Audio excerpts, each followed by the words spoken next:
जल्दी जल्दी जुड़ जाइए सभी लोग। स्वागत है आप लोगों का बहुत बहुत।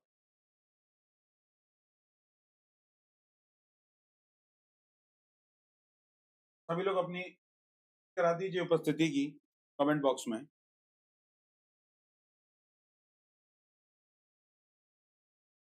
आज की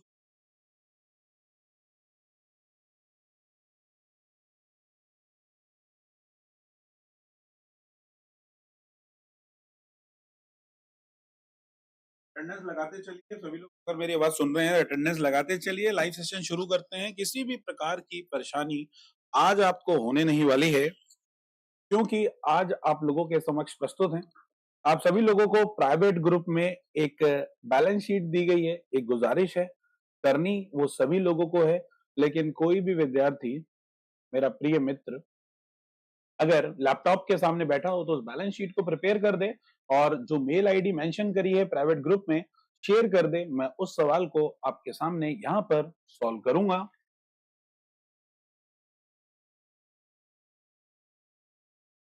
निकेत नमस्ते, Avdhesh Kumar hi sir, hello, welcome to the stream.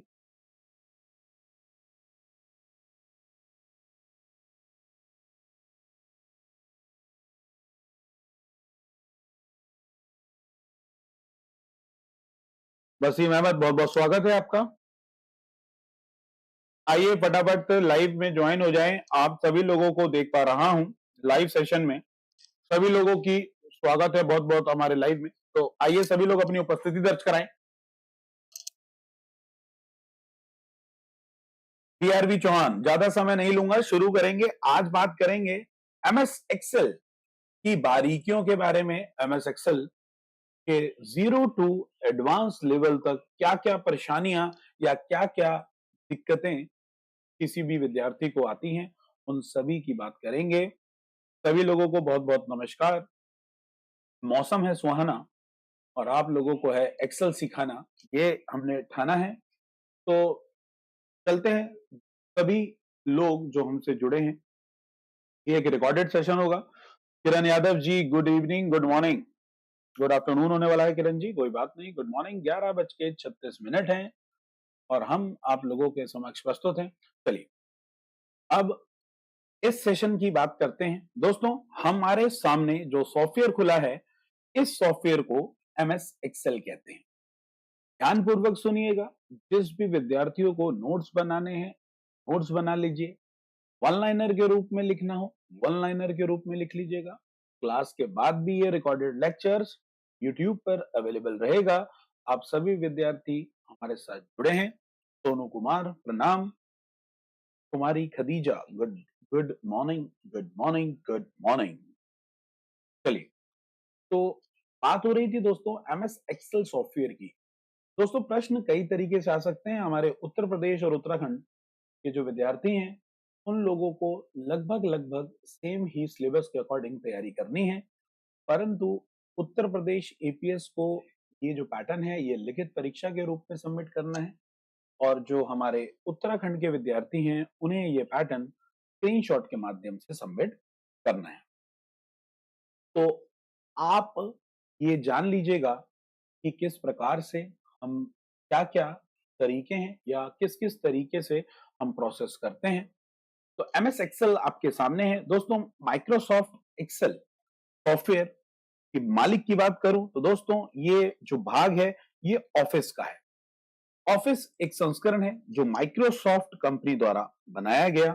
Microsoft दोस्तों एक कॉरपोरेशन कंपनी है, एक बड़ी सॉफ्टवेयर कंपनी है जो विभिन्न प्रकार के सॉफ्टवेयर बनाती है। माइक्रोसॉफ्ट का एक मशहूर सॉफ्टवेयर है। ऑफिस तो उसका सेकंड पॉपुलर सॉफ्टवेयर है, पर फर्स्ट पॉपुलर सॉफ्टवेयर माइक्रोसॉफ्ट का अगर कोई है तो वो सभी विद्यार्थी यूज करते हैं, जिसका नाम है विंडोज। आप विंडोज 7 को जानते होंगे, विंडोज 8 को जानते होंगे, विंडोज 10 को, विंडोज 11 और लेटेस्ट ऑपरेटिंग सिस्टम जो माइक्रोसॉफ्ट ने अभी लॉन्च किया है, विंडोज 12। तो माइक्रोसॉफ्ट बहुत पुराना संस्करण है, यानी ऑफिस इसका एक भाग है। ऑपरेटिंग सिस्टम एक सिस्टम सॉफ्टवेयर है, पर हमारा जो माइक्रोसॉफ्ट ऑफिस है, यह एक एप्लीकेशन सॉफ्टवेयर है जो मदद करेगा आपके किसी भी कार्य को करने में। माइक्रोसॉफ्ट ऑफिस के अंदर दोस्तों जो मुख्य जो सॉफ्टवेयर हैं, वो पहला है आपका वर्ड, दूसरा है पावर पॉइंट और तीसरा है एक्सेल। चौथा है एक्सेस और पांचवा है आउटलुक। तो दोस्तों ये एक कंप्लीट सॉफ्टवेयर पैकेज होते हैं। Word, PowerPoint, Excel, Access और आउटलुक। दोस्तों माइक्रोसॉफ्ट वर्ड में लेखन कार्य संबंधित कार्य किया जाता है, यानी आप किसी भी प्रकार का लेखन कार्य करने के लिए वर्ड का इस्तेमाल करते हैं। पावर पॉइंट सॉफ्टवेयर का इस्तेमाल प्रस्तुतिकरण देने के लिए किया जाता है, प्रेजेंटेशन देने के लिए किया जाता है। एमएस एक्सेल का इस्तेमाल गणितीय विवेचना, मैथमेटिकल कैलकुलेशन के लिए किया जाता है। एक्सेस का इस्तेमाल हम लोग डेटाबेस क्रिएट करने के लिए करते हैं। आप किसी भी प्रकार का डेटाबेस क्रिएट कर सकते हैं। और आउटलुक का इस्तेमाल आप किसी भी प्रकार का मेलिंग संबंधित कार्य, यानी जस्ट लाइक जीमेल जो कार्य करता है वो आउटलुक काम करता है। बात समझाने की है कि अपर निजी सचिव की परीक्षा, यानी जो आप लोगों के परीक्षाओं में सिलेबस है, जैसे उत्तराखंड पॉलिटेक्निक लेक्चरर की बात करूं, एएसओ एग्जाम की बात करूं, एपीएस की बात करूं, जुडिशियरी एग्जाम्स की बात करूं, जहां पर भी सीबीटी बेस्ड कंप्यूटर प्रैक्टिकल के प्रश्न आप लोगों से पूछे जाते हैं, वहां पर वर्ड, एक्सेल, पावर पॉइंट की बहुत महत्वपूर्ण भूमिका है। यानी आपको जब भी भविष्य में कभी भी किसी भी नौकरी के दौरान कोई काम करना पड़ेगा, तो आप वर्ड, एक्सेल, पावर पॉइंट में काम करना ही करना पड़ेगा और आप किसी प्रकार से इन तीन सॉफ्टवेयर से बिल्कुल नहीं बच सकते हैं।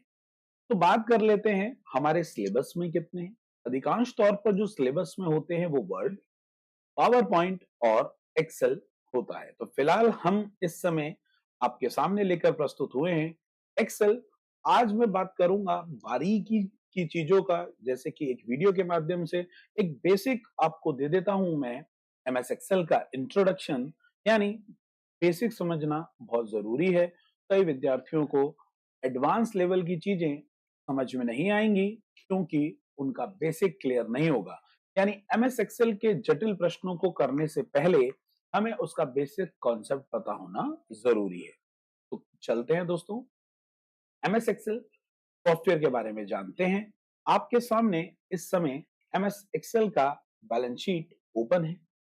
बैलेंस शीट को वर्कशीट, यानी बैलेंस शीट को वर्कशीट, स्प्रेडशीट और शीट भी कहते हैं। कहने का क्या मतलब है दोस्तों, अगर बात करूं एक्सेल के सॉफ्टवेयर की, बात करते हैं एक्सेल के सॉफ्टवेयर की, तो एक्सेल के सॉफ्टवेयर को हम लोग बोलते हैं वर्कबुक। क्या बोलेंगे? वर्क बुक बोलेंगे। लेकिन यही बात करें एक्सेल के पेज की, तो एक्सेल के पेज को बोला जाता है spreadsheet, spreadsheet, worksheet, balance sheet और शीट। तो दोस्तों ये चार नाम हैं जो पेज को बोलेंगे। स्प्रेडशीट हो गया, वर्कशीट हो गया, बैलेंस शीट हो गया, शीट हो गया। ये जो आपको पेज दिख रहा है ये एक्सेल का पेज है और पेज को हम स्प्रेडशीट के नाम से जानते हैं। स्प्रेडशीट भी बोल सकते हो आप। ये सभी एक्सेल के पेज कहलाते हैं। पेज के नाम है। पेज हेडिंग हो गया, स्प्रेडशीट बोल सकते हैं, वर्कशीट बोल सकते हैं, बैलेंस शीट बोल सकते हैं, शीट बोल सकते हैं। सॉफ्टवेयर को क्या बोलेंगे? वर्कबुक के नाम से जाना जाएगा। यानी एक्सेल का जो सॉफ्टवेयर है वो वर्कबुक कहलाएगा। माइक्रोसॉफ्ट कंपनी ने सॉफ्टवेयर बनाया था। मालिक की अगर मैं बात करूं तो दोस्तों मालिक है इसके बिल गेट्स। बिल गेट्स जो अमेरिका के रहने वाले हैं। आगे बढ़ते हैं दोस्तों एक्सेल में। एक्सेल का और बेसिक स्ट्रक्चर जानने की आपको जरूरत है, तो किस प्रकार से जो जाने जाते हैं ये बातें। दोस्तों अगर आप बात करें कॉलम्स और पंक्तियों की, तो बात कर लेता हूं कॉलम्स की। दोस्तों एक्सेल में जो कॉलम्स होते हैं वो आपको ये दिख रहे हैं। ये ए कॉलम है, बी कॉलम है, ये सी कॉलम है और ये डी कॉलम है। ई कॉलम, एफ कॉलम, ये सारे जो ऊर्ध्वाधर स्तंभ के रूप में आपको नजर आ रहे हैं, ये सभी के सभी कॉलम्स कहलाते हैं। तो हमारी एक बैलेंस शीट में, जिस प्रकार आपको यहाँ नीचे दिख रहा है, कार्य करने के लिए डिफॉल्ट रूप से जो बैलेंस शीट मिलती है, कार्य करने के लिए जो डिफॉल्ट रूप से शीट मिलती है दोस्तों, उसकी संख्या होती है 1। हमें 1 शीट प्राप्त होती है। ठीक है। प्लस के आइकन पर क्लिक कर कर आप शीटों की संख्या को बढ़ा सकते हो, नहीं तो शीट 1 टैब पर माउस का राइट क्लिक करेंगे और यहां से आप शीट को ऐड भी इंसर्ट करा पाएंगे, डिलीट कर पाएंगे, नाम बदल पाएंगे और उनकी स्थिति को भी चेंज कर पाएंगे मूव और कॉपी विकल्प से। तो फिलहाल बात हो गई, ये पेज है और ये पेज एक प्राप्त होता है। एक पेज में कई सारे कॉलम होते हैं, जैसा कि आपको बताया ये सब कॉलम्स हैं। और कॉलम्स कितने होते हैं? तो कॉलम्स की दोस्तों संख्या होती है 16,384। ऐसे ही हमारी पंक्तियां हैं। पंक्तियों को हम रोज के नाम से जानते हैं। ये 1 नंबर पंक्ति, ये 2 नंबर पंक्ति, ये 3 नंबर पंक्ति, ये 4, 5, 6, 7, 8 पंक्तियां होती हैं। तो पंक्तियों की संख्या होती है दोस्तों 10,48,576। 10,48,576 हमारी पंक्तियां हो गई। दोस्तों अब बात कर लेते हैं, हम पंक्तियों की बात हो गई, यानी पंक्तियों को क्षैतिज रूप में देख सकते हैं, कॉलम्स को ऊर्ध्वाधर स्तंभ के रूप में देख सकते हैं। तो अगर बात करूं कि कॉलम्स को रिप्रेजेंट कौन करता है, तो कॉलम्स को रिप्रेजेंट करते हैं दोस्तों अल्फाबेट। यानी जैसा कि आप देख सकते हैं, कॉलम्स को अल्फाबेट प्रदर्शित कर रहे हैं। ये बी कॉलम है, ये सी कॉलम है, ये डी कॉलम है, ये ई कॉलम है, ये एफ कॉलम है। ये सारे के सारे आपके कॉलम्स हो गए। तो पंक्तियों को रिप्रेजेंट करते हैं नंबर, जैसा कि आपको दिख रहा है ये नंबर्स हैं। तो पंक्तियों को रिप्रेजेंट करेंगे आपके नंबर्स और कॉलम्स को रिप्रेजेंट करेंगे अल्फाबेट, जैसा कि आप लोग देख सकते हैं। तो अगर मैं आपसे बोलूं कि कॉलम होते हैं एक शीट में 16,384 और कॉलम्स को रिप्रेजेंट करते हैं अल्फाबेट, तो अल्फाबेट यानी अंतिम जो हमारा कॉलम होगा उसका नाम क्या होगा? तो आइए कंट्रोल के साथ अगर मैं राइट तरफ का एरो दबाता हूं तो ये मुझे अंतिम कॉलम पर ले जाएगा और अंतिम कॉलम का आप नाम देख सकते हो, यानी 16,384वें कॉलम का नाम होगा XFD। ये बात आपको दोस्तों ध्यान रखनी है। आप कर्सर को मूव कर सकते हैं किस प्रकार से? कीबोर्ड से कंट्रोल बटन के साथ राइट एरो प्रेस करेंगे तो आप अंतिम सेल पर अंतिम कॉलम में पहुंच जाएंगे। उसी प्रकार से पंक्तियों की संख्या कितनी होती है? पंक्तियों की संख्या होती है 10,48,576 और जैसा कि मैंने आपको बताया कि अंतिम पंक्ति 10,48,576 है और पंक्तियों को रिप्रेजेंट करते हैं नंबर। तो साहब हमारी अंतिम कॉलम का, अंतिम पंक्ति का जो नाम होगा वो 10,48,576 ही होगा। देख सकते हैं, आपको सबसे नीचे पंक्ति में जाना है तो आप कंट्रोल के साथ डाउन एरो दबाएंगे। जैसे ही मैं कंट्रोल के साथ डाउन एरो दबाऊंगा तो आप देख सकते हैं अंतिम पंक्ति का नाम है 10,48,576। उम्मीद है आप सभी लोग मेरी बात को समझ पा रहे होंगे। ऊपर आने के लिए कंट्रोल के साथ अप एरो दबाऊंगा, ऊपर वाला तीर का निशान, तो आप सबसे ऊपर पहुंच जाएंगे। अब बात कर लेते हैं दोस्तों सेल की, CELL। दोस्तों आप देख सकते हैं कुछ हमारे स्तंभ हैं, कुछ पंक्तियां हैं, इनके कटान से कुछ ये डब्बे उत्पन्न हो रहे हैं। ये डब्बे जैसा कि आप देख पा रहे हैं, तो दोस्तों इन डब्बों को बोला जाता है सेल। क्या बोला जाता है? सेल। सेल का जो फॉर्मूला है वो ज्ञात करते हैं CR फॉर्मूले की मदद से। CR, अब आप बोलेंगे कि CR क्या है? C का मतलब है कॉलम का नेम और R का मतलब है पंक्ति का नाम। C का मतलब है कॉलम का नेम और R का मतलब है पंक्ति का नाम। तो C का मतलब है पहले कॉलम का नाम आएगा और बाद में आएगा पंक्ति का नाम। सपोज दैट आप इस सेल पर हो तो इस सेल में कॉलम का नाम हो गया C कॉलम और पंक्ति का नाम हो गया 12। तो दोस्तों ये जो सेल है इस सेल को हम बोल सकते हैं C12, C12। इस सेल की बात करें तो आप बात करेंगे E11 की। और अगर बात करें टोटल नंबर ऑफ सेल्स कितने होते हैं, दोनों का मल्टीप्लाई करा देंगे कॉलम और पंक्तियों का, तो डिजिट आएगा 17, 17, 98, 69, 184। टोटल एक शीट में दोस्तों इतने सेल उपस्थित होते हैं। CR की बात करें तो अंतिम सेल, हमारा अंतिम कॉलम जो होगा उसका नाम होगा XFD, जैसा कि आप देख सकते हो। अंतिम पंक्ति जो होगी उसका नाम होगा 10,48,576। और अगर बात करें अंतिम सेल की, तो अंतिम सेल का नाम होगा सीआर फॉर्मूले की मदद से XFD 10,48,576। उम्मीद है आप मेरी बात को समझ पा रहे होंगे। तो अगर आप मेरी बात समझ पा रहे हैं तो आप देखिए मैंने इस समय कर्सर रखा है इस स्थान पर, तो जरा कमेंट बॉक्स में कमेंट कर दीजिए। आप लोगों का इन्वॉल्वमेंट मुझे पता चलना चाहिए कि क्लास के साथ कितना है। यानी मेरा आप लोगों से प्रश्न ये है कि अभी मेरा सेल का कर्सर, मेरा जिस सेल पर कर्सर है उस सेल का एड्रेस क्या होगा। अगर आप कमेंट बॉक्स में कमेंट कर देते हैं तो मैं समझ जाऊंगा कि आपको ये बात क्लियर हो रही है। सभी लोगों को बहुत बहुत प्रणाम। आप लोगों के चैट पढ़ रहा हूं यहाँ पर अच्छे तरीके से। तो Pinky Verma ji good morning, Mahajir Hussain good morning सभी लोगों को। तो आंसर की तकरार है, जिस सेल में मेरा इस समय कर्सर है उसका एड्रेस कमेंट बॉक्स में कमेंट कर दीजिए फटाफट से। बहुत बढ़िया, मुनाजिर जी का जवाब आ चुका है। हम लोग B11 में हैं, B11। गौरव भारद्वाज B11, ठीक है। हम लोग B11 में इस समय खड़े हैं क्योंकि सेल एड्रेस से ही सारे एक्सेल की कहानी जुड़ी हुई है। तावेश शाह, कल्पना सिंह, बहुत बहुत धन्यवाद आप लोगों के उत्तर के लिए। तो आप लोगों को बात मैं क्लियर कर दूं कि जितना भी एड्रेस है, जितना भी सेल एड्रेस है, सेल एड्रेस बहुत महत्वपूर्ण है आप लोगों के लिए, क्योंकि आगे किसी भी प्रकार के फॉर्मूले में सेल एड्रेस को लगाना बहुत ही आवश्यक होता है। अगर आप सेल एड्रेस नहीं लगाएंगे तो आपका उत्तर नहीं आएगा उसमें उपस्थित वेरिएबल के आधार पर। जी, सभी लोगों का धन्यवाद उत्तर देने के लिए। मोहम्मद खालिद प्रणाम कर रहे हैं। प्रणाम दोस्त, आपको बहुत बहुत।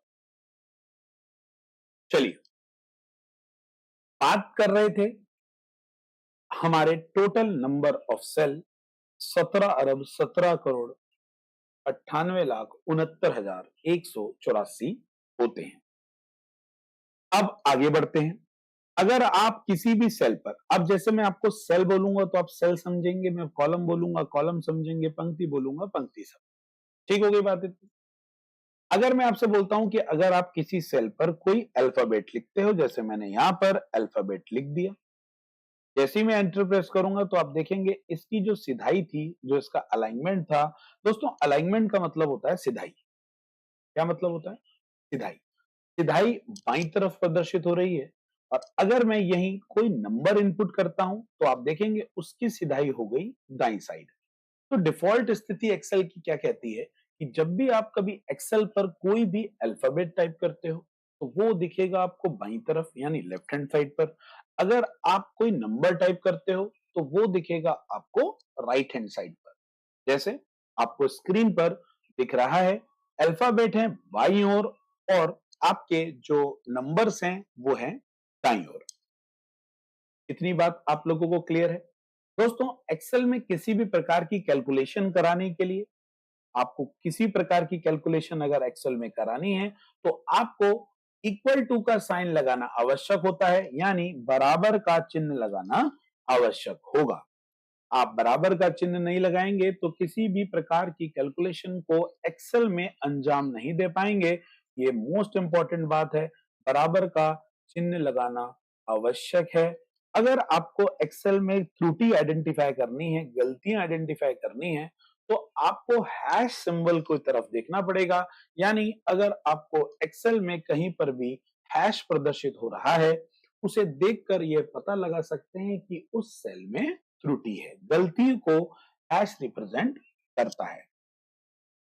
दोस्तों, सेल की जो चौड़ाई होती है वो लिमिटेड होती है, जिसका जो मानक है वो है 8.43 कैरेक्टर, अर्थात 9 कैरेक्टर आप एक सेल में लिख सकते हो, जिसकी अधिकतम सीमा होती है 1024 कैरेक्टर। यानी एक सेल में आप अधिकतम 1024 और सेल की चौड़ाई के अनुसार 8.43 कैरेक्टर अर्थात 9 कैरेक्टर लगभग लिख सकते हैं। आप गौरव BRV चौहान जी, एलपैप लेफ्ट, एलपैप लेफ्ट। आपका मेरे को बात समझ में नहीं आ रही है कि क्या कहना चाह रहे हैं, प्लीज डिस्कस करके क्लियर कीजिए कि क्या पूछना चाह रहे हैं BRV चौहान जी। ठीक है, बीच में सेशन लूंगा आपके कमेंट्स के लिए, क्योंकि लगातार मैं कमेंट्स आपके नहीं पढ़ पा रहा हूं। बीच बीच में मैं आऊंगा कमेंट्स की ओर और आपको देखूंगा कि आप क्या कहना चाह रहे हैं। तो आप समझ गए, कैलकुलेशन करने के लिए बराबर का चिन्ह लगाना आवश्यक है। गलती है तो हैश दिखेगा। 8.43 कैरेक्टर्स एक सेल की चौड़ाई के अनुसार। सेल की चौड़ाई का मतलब है ये जो आपको सेल दिख रहा है ए, ये इतना चौड़ा जितना चौड़ा है, ये डिफॉल्ट स्थिति है। डिफॉल्ट स्थिति है।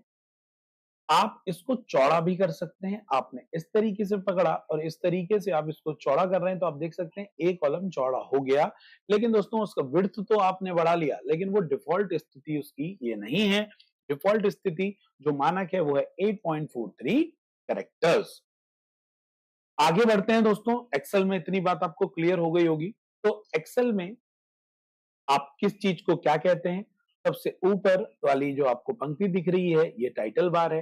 टाइटल बार में आपके जो सॉफ्टवेयर का नाम है वो टाइटल होता है, और बगल में जो बुक 1 लिखा है वो है आपका सबटाइटल, यानी सॉफ्टवेयर का जो किताब डॉक्यूमेंट का नाम है वो आपको यहाँ दिखाई दे रहा है, बुक 1। उसके बाद बाईं तरफ क्विक एक्सेस टूल बार है। क्विकली चीजों को इस्तेमाल करने के लिए क्विक एक्सेस टूल बार से विकल्पों का चयन करते हैं।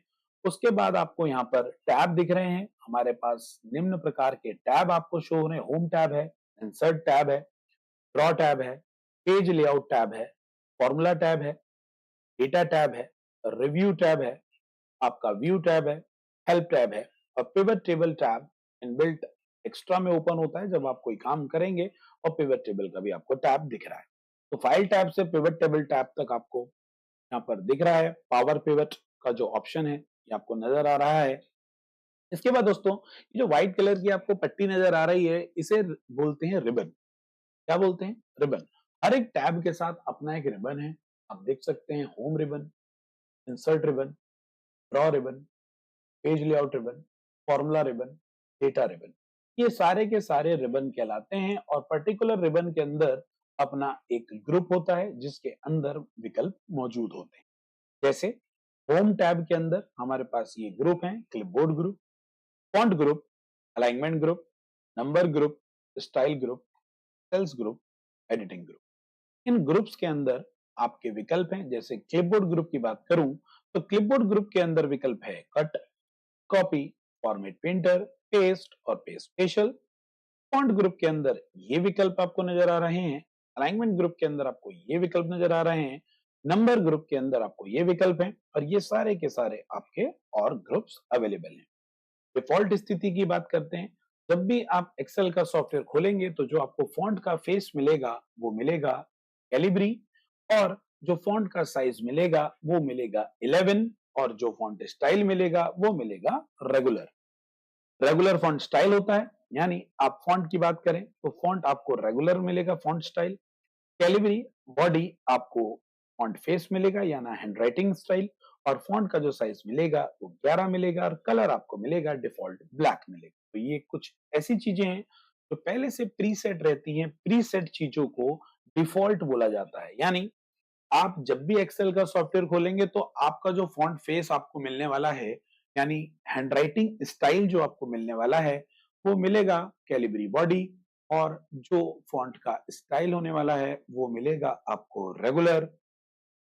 फॉन्ट का साइज जो आपको मिलने वाला है वो मिलेगा 11 पॉइंट, और कलर जो मिलने वाला है वो काले रंग का यानी ब्लैक कलर आपको मिलेगा। बेहतरीन।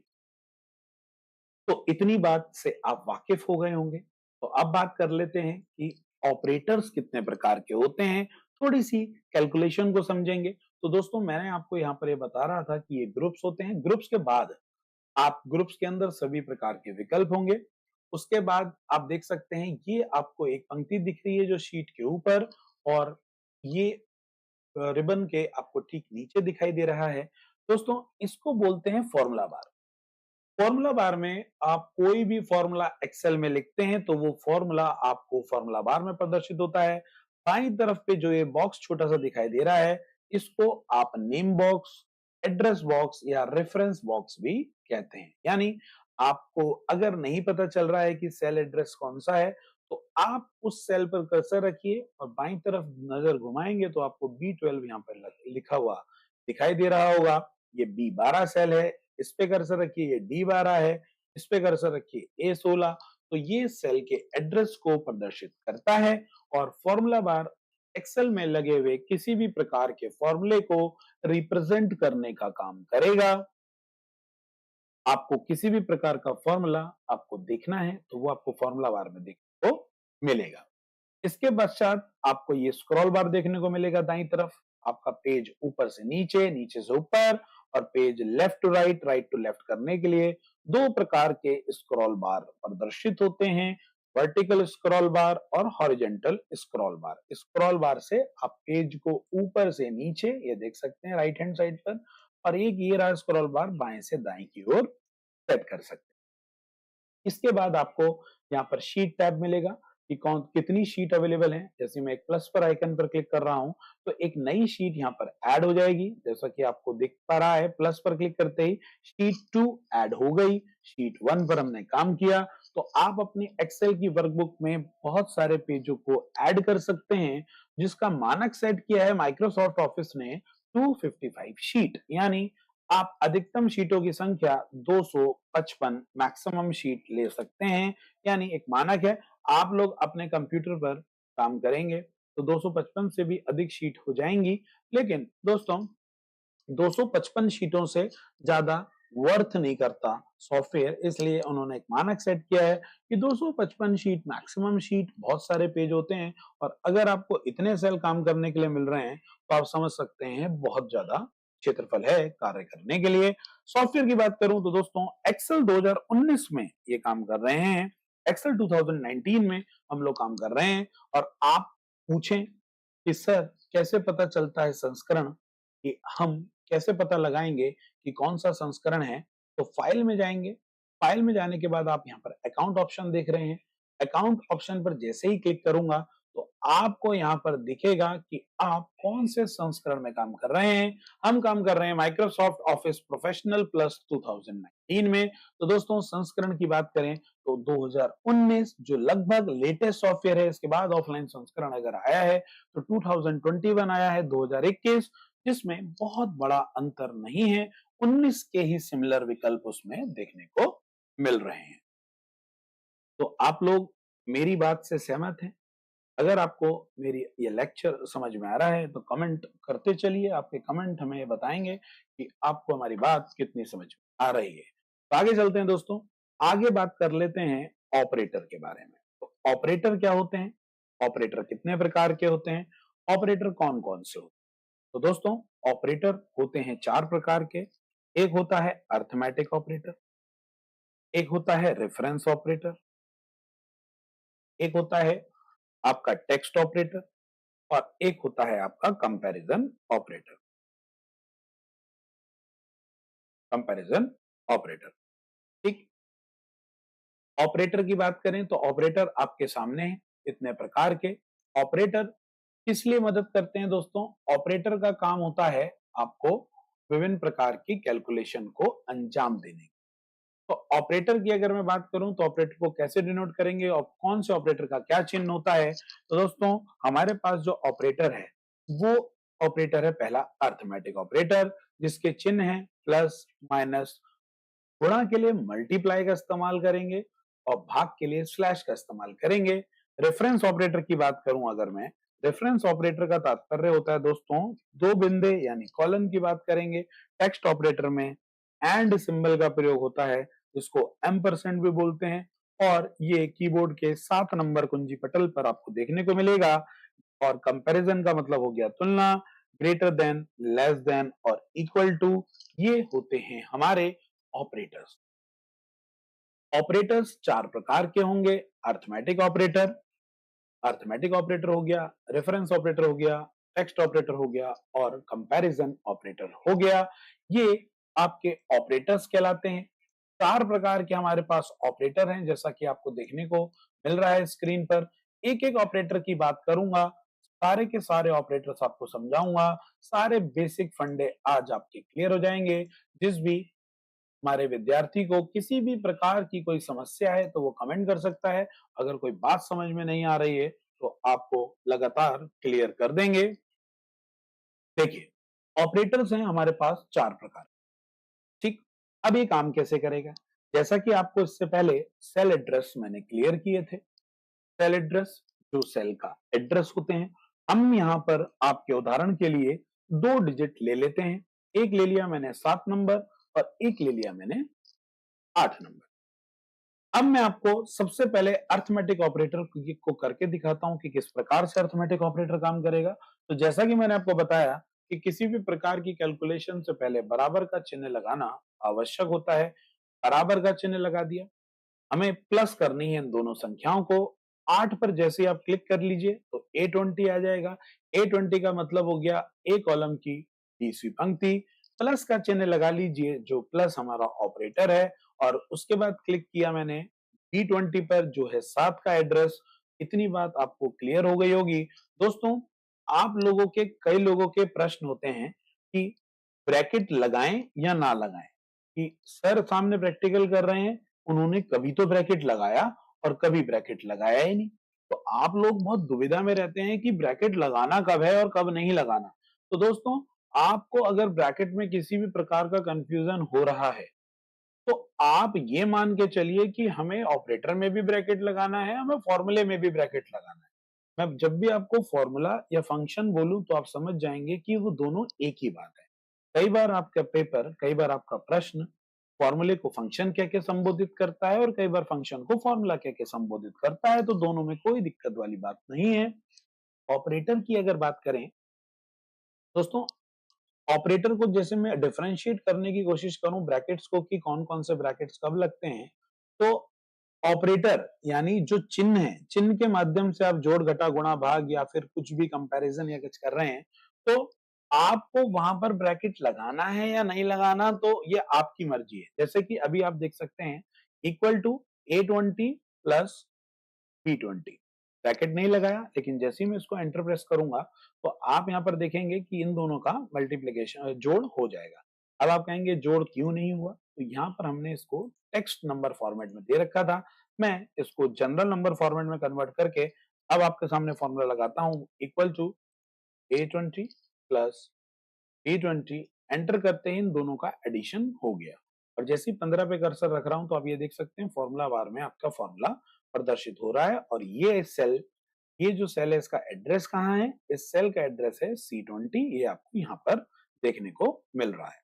तो अब देखिए, अगर मैं इसी चीज को ब्रैकेट के साथ करता हूं, ये लीजिए साहब, शिफ्ट के साथ मैंने ब्रैकेट लगा लिया। इन ब्रैकेट को बोलते क्या है? इन ब्रैकेट को बोला जाता है पैरेंथेसिस ब्रैकेट। ये हमेशा याद रखेंगे, इन ब्रैकेट्स का भी नाम होता है। आप लोग बड़ा छोटा मंझला पता नहीं क्या क्या करते रहते हैं, टेक्निकल नेम है पैरेंथेसिस ब्रैकेट। पैरेंथेसिस ब्रैकेट, अब आप देखिए मैंने ऑपरेटर के साथ अप्लाई कर दी है, अब मैं एंटर मारूंगा तो भी मेरा आंसर आ गया। तो आप ये मान के चलिए कि सबके साथ ब्रैकेट लगेगा ही लगेगा। अगर आप ये मान लेंगे तो आपको किसी प्रकार का कंफ्यूजन नहीं होने वाला। ठीक हो गया साहब? इस तरीके से आपने प्लस कर लिया। माइनस करने की बात हो तो बराबर का चिन्ह फिर लगेगा, पैरेंथेसिस ब्रैकेट को खोल लीजिएगा, पहले सेल का एड्रेस माइनस का चिन्ह लगा लीजिएगा, दूसरे सेल का एड्रेस गुणा का चिन्ह लग गया, माइनस का चिन्ह लगाएंगे, माइनस के लिए माइनस चिन्ह आप प्रयोग करेंगे, और दूसरा सेल का एड्रेस ब्रैकेट करूंगा क्लोज और मारूंगा एंटर, तो आप देखेंगे माइनस हो गया। गुणा के लिए आपको क्या करना है? इक्वल टू पैरेंथेसिस ब्रैकेट फिर खोल लेंगे, पहले सेल का एड्रेस गुणा का चिन्ह लगा लेंगे, गुणा के लिए स्टार चिन्ह का प्रयोग होता है दोस्तों, तो कीबोर्ड में आपको मिलेगा 8 नंबर कुंजी पटल पर, और आप B20 ब्रैकेट करेंगे क्लोज और मार देंगे एंटर, तो 8 सत्ते 56 हो गया। डिवाइड की अगर बात करूं तो इक्वल टू डिवाइड के लिए दोस्तों स्लैश का प्रयोग होता है, फिर ब्रैकेट लगा लूंगा मैं पैरेंथेसिस, ये सिलेक्शन लिया। भाग के लिए स्लैश का प्रयोग करेंगे एमएस एक्सेल में, B20 ब्रैकेट क्लोज और एंटर। तो आप देख सकते हैं, अब इन फॉर्मूले को देखना है, जैसे मैंने क्लिक किया फॉर्मूला फॉर्मूला बार में दिख रहा है, दूसरा फॉर्मूला फॉर्मूला बार में दिख रहा है, तीसरा फॉर्मूला फॉर्मूला बार में दिख रहा है, चौथा फॉर्मूला भी फॉर्मूला बार में दिख रहा है। तो आप चाहते हैं कि फॉर्मूला बार में ना दिखकर आप यहीं पर सभी फॉर्मूले को एक साथ स्क्रीन पर देख पाए, तो आप चले जाएंगे फॉर्मूला टैब पर, और फॉर्मूला टैब पर आप क्लिक करेंगे शो फॉर्मूला। जैसे ही शो फॉर्मूला पे क्लिक करूंगा तो आप देखेंगे जो जो फॉर्मूले आपने अपनी शीट पर लगाए हैं वो सारे के सारे फॉर्मूले खुल जाएंगे। तो आपको पता चल जाएगा ये रहा प्लस के लिए, ये रहा माइनस के लिए, ये रहा मल्टीप्लाई के लिए और ये रहा डिवाइड के लिए। फॉर्मूलों को ऑफ करना है यानी हाइड करना है तो सेम आप क्लिक करेंगे शो फॉर्मूले पर दोबारा से तो आपके फॉर्मूले सारे के सारे हाइड हो जाएंगे। लेकिन आप जिस भी सेल पर क्लिक करेंगे ऊपर फॉर्मूला बार में आपको वो फॉर्मूला प्रदर्शित हो रहा होगा। उम्मीद है आप अर्थमेटिक ऑपरेटर्स को समझ गए होंगे। रेफरेंस ऑपरेटर की बात करते हैं तो ध्यान दीजिएगा, कई भाई लोग, हमारे कई विद्यार्थी बोल रहे थे कि सर ब्रैकेट लगाना है नहीं लगाना, तो आप लोग क्या समझेंगे, ब्रैकेट सम में लगाइए, आपका कंफ्यूजन ही दूर। आप ऑपरेटर से रन कर रहे हैं, आप फॉर्मूले से रन कर रहे हैं, किसी भी माध्यम से आप एक्सेल में किसी भी प्रकार की कैलकुलेशन करेंगे तो ब्रैकेट यानी पैरेंथेसिस ब्रैकेट लगाएंगे ही लगाएंगे। किसी प्रकार का कोई कंफ्यूजन नहीं होना चाहिए। यानी आपको कैलकुलेट करना है तो पैरेंथेसिस ब्रैकेट लगेगा ही लगेगा। आइए अब अगली बात कर लेते हैं साहब। अब हम बात करते हैं रेफरेंस ऑपरेटर की। रेफरेंस ऑपरेटर क्या होते हैं, रेफरेंस ऑपरेटर को समझ लेते हैं साहब। रेफरेंस ऑपरेटर का मतलब हो गया दो बिंदे यानी कॉलन। कॉलन का मतलब हो गया कहां से कहां तक। कहां से कहां तक का मतलब, अगर आप करें इस सेल से लेकर इस सेल तक, इसका मतलब है इसमें अगर डेटा है तो यहां से लेकर यहां तक, अगर इस तरीके से डेटा है तो यहां से लेकर यहां तक। तो कहने का मतलब है किसी भी रेंज का इस्तेमाल करने के लिए आप रेफरेंस ऑपरेटर का प्रयोग करते हैं। मतलब अभी मैंने आपको बताया, जैसे यहां पर मैं कुछ डेटा ले लेता हूं आपके सामने, यहां पर जो हमारा सेल है यहाँ पर हम डेटा ले लेते हैं 2, 4, 5, 6 और 2। तो बात हो रही है यहां से लेकर यहां तक के डेटा की, यानी मैं चाहता हूं ऊपर से लेकर नीचे तक का डेटा ऐड हो जाए, कम हो जाए। तो आप सिंपली यहां पर अभी जो तरीका बताया है वो कुछ इस प्रकार से बताया है कि बराबर का चिन्ह लगाना जरूरी है, फिर ब्रैकेट लगाना भी जरूरी है। ये भी मैंने आपसे बोला है कि ब्रैकेट लगा ही लीजिए, कंफ्यूजन मत रखिए। 2 number plus 4 number plus 5 number, 6 number और 2 नंबर, सारे नंबर्स को ले लिया, ब्रैकेट किया क्लोज, एंटर मार दिया। चलिए इन दोनों का, इन सब का एडिशन हो गया। लेकिन दोस्तों ये तरीका फिर भी छोटा इसलिए लगा क्योंकि हमारे पास डेटा कम था। ये तरीका यूज इसलिए नहीं करते क्योंकि अभी हमारे पास जब कम डेटा हो तो आप ऐसे कैलकुलेशन कर लीजिए, चल जाएगा, आपका आंसर आ जाएगा। लेकिन जब आपको बड़ी कैलकुलेशन करनी है, आपको बहुत सारे एलिमेंट हैं जो आपको एक साथ कैलकुलेट करने हैं, तो उसके लिए आप अगर ऐसे करेंगे तो आप 3 दिन लगा देंगे ये काम करने में। तो इसको शॉर्ट रूप में कैसे करेंगे, तो दोस्तों शॉर्ट रूप में करने के लिए आप रेफरेंस ऑपरेटर का प्रयोग कर सकते हैं। रेफरेंस ऑपरेटर का मतलब है बराबर, यहां से लेकर, यहां से मतलब E23 से लेकर कहां तक, आप E27 तक। आप देख सकते हैं ये रेंज हो गई हमारी, बीच में दो बिंदे लगाते ही यहां से लेकर यहां तक यानी E23 से E20 तक, 227 तक की रेंज आपको सिलेक्ट हो गई। लेकिन क्या करिएगा, रेंज को सिलेक्ट करके तो दिया ही नहीं, ना इसमें कोई ऑपरेटर है, ना प्लस है, ना माइनस है, ना मल्टीप्लाई है, ना तो डिवाइड है, कुछ होगा ही नहीं। तो साहब जब कुछ होगा ही नहीं तो रेंज सेलेक्ट करके किया क्या, तो एक बात समझनी पड़ेगी कि जब आप रेंज का इस्तेमाल करते हैं यानी रेफरेंस ऑपरेटर का इस्तेमाल करते हैं तो आपको दोस्तों फॉर्मूला लगाना आवश्यक होता है। अगर आप फॉर्मूला नहीं लगाएंगे तो करना क्या है ये तो आपने अभी बताया ही नहीं है। तो इसके लिए सबसे पहले हम रेफरेंस ऑपरेटर का प्रयोग सदैव फॉर्मूले के साथ करते हैं, और फॉर्मूला हो या ऑपरेटर, ये बात मैंने आपको पहले क्लियर कर दी, ब्रैकेट तो लगेगा ही लगेगा भैया। तो आइए यहाँ पर हमारे पास कुछ फॉर्मूले हैं, कुछ बेसिक फॉर्मूले हैं, अभी हम आगे आप लोगों से फॉर्मूले डिस्कस करेंगे। लेकिन फिलहाल मैं कुछ फॉर्मूले यहाँ पर लिख देता हूं जिससे कि आपको कम से कम इतना पता चल जाए कि कौन सा फॉर्मूला किस लिए यूज होता है। मैंने लिख दिया सम, मैंने लिख दिया प्रोडक्ट, मैंने लिख दिया मैक्स, मैंने लिख दिया मिन, मैंने लिख दिया काउंट। यहाँ पर कुछ फॉर्मूले लिख दिए।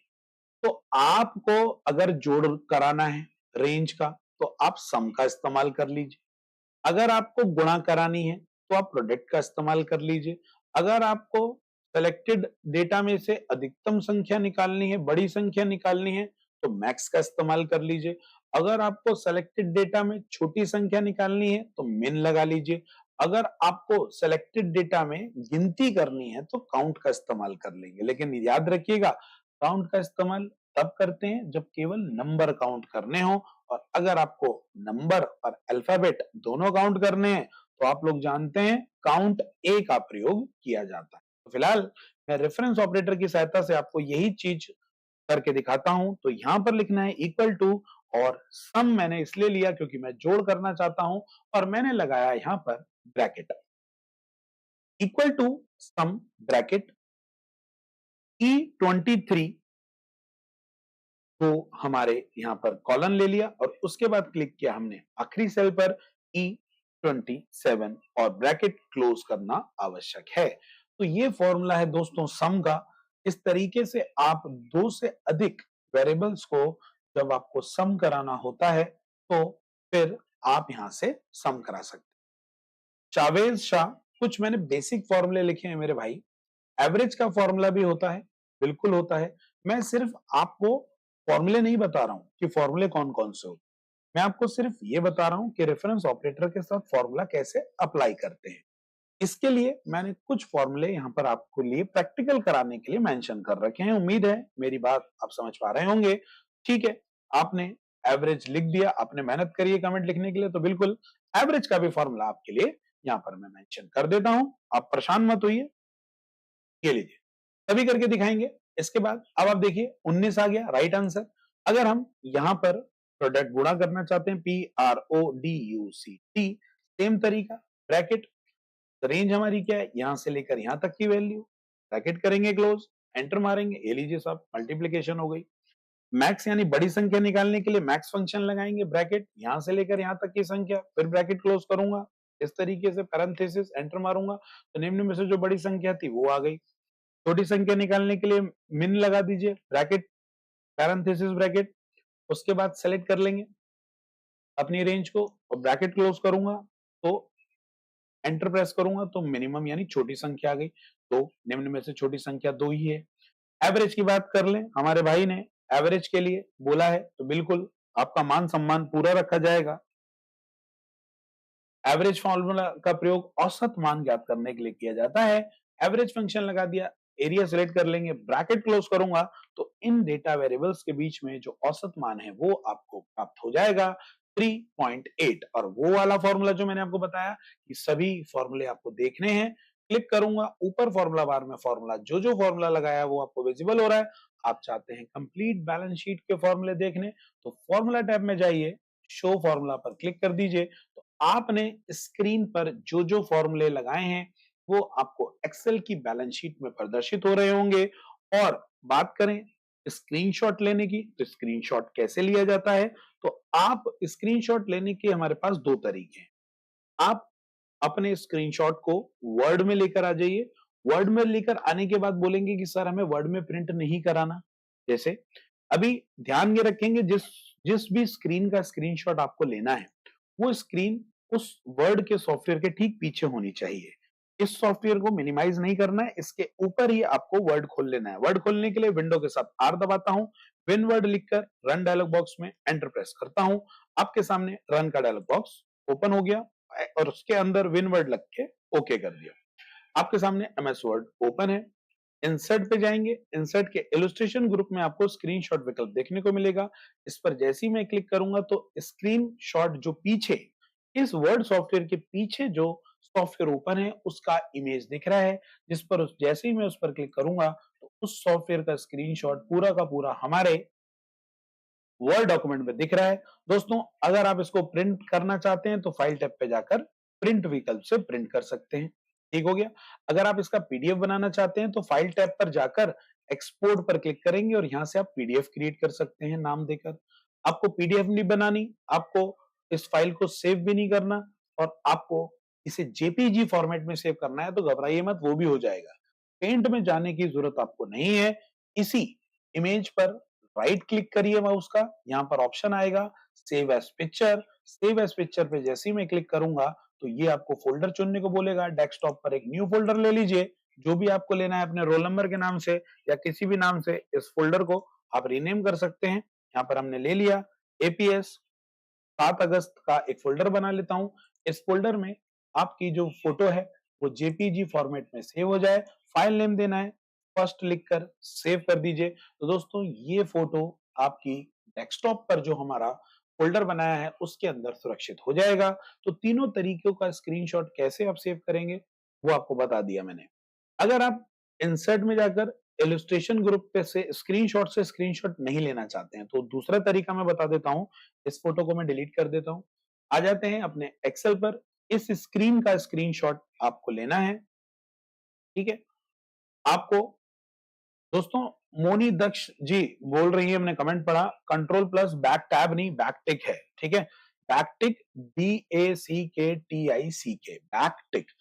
मोनी बैक टिक इसलिए यूज नहीं करेंगे क्योंकि हमें उत्तराखंड एपीएस और यूपी एपीएस में shortcut command UP APS mention कर सकता है, very good, but Uttarakhand APS में फॉर्मूला शो करने का कमांड डिसेबल रहेगा, यानी शॉर्टकट कमांड आप प्रैक्टिकल एग्जाम्स में नहीं कर पाएंगे। नहीं तो शॉर्टकट तरीके से आप सारे सवाल इजीली कर देंगे क्योंकि शॉर्टकट मेथड आपके काम को सरल बनाता है और आपसे जो प्रैक्टिकल पोर्शन करवाएंगे वो सरल नहीं कठिन होगा और आप लोग शॉर्टकट की यूज नहीं कर पाएंगे।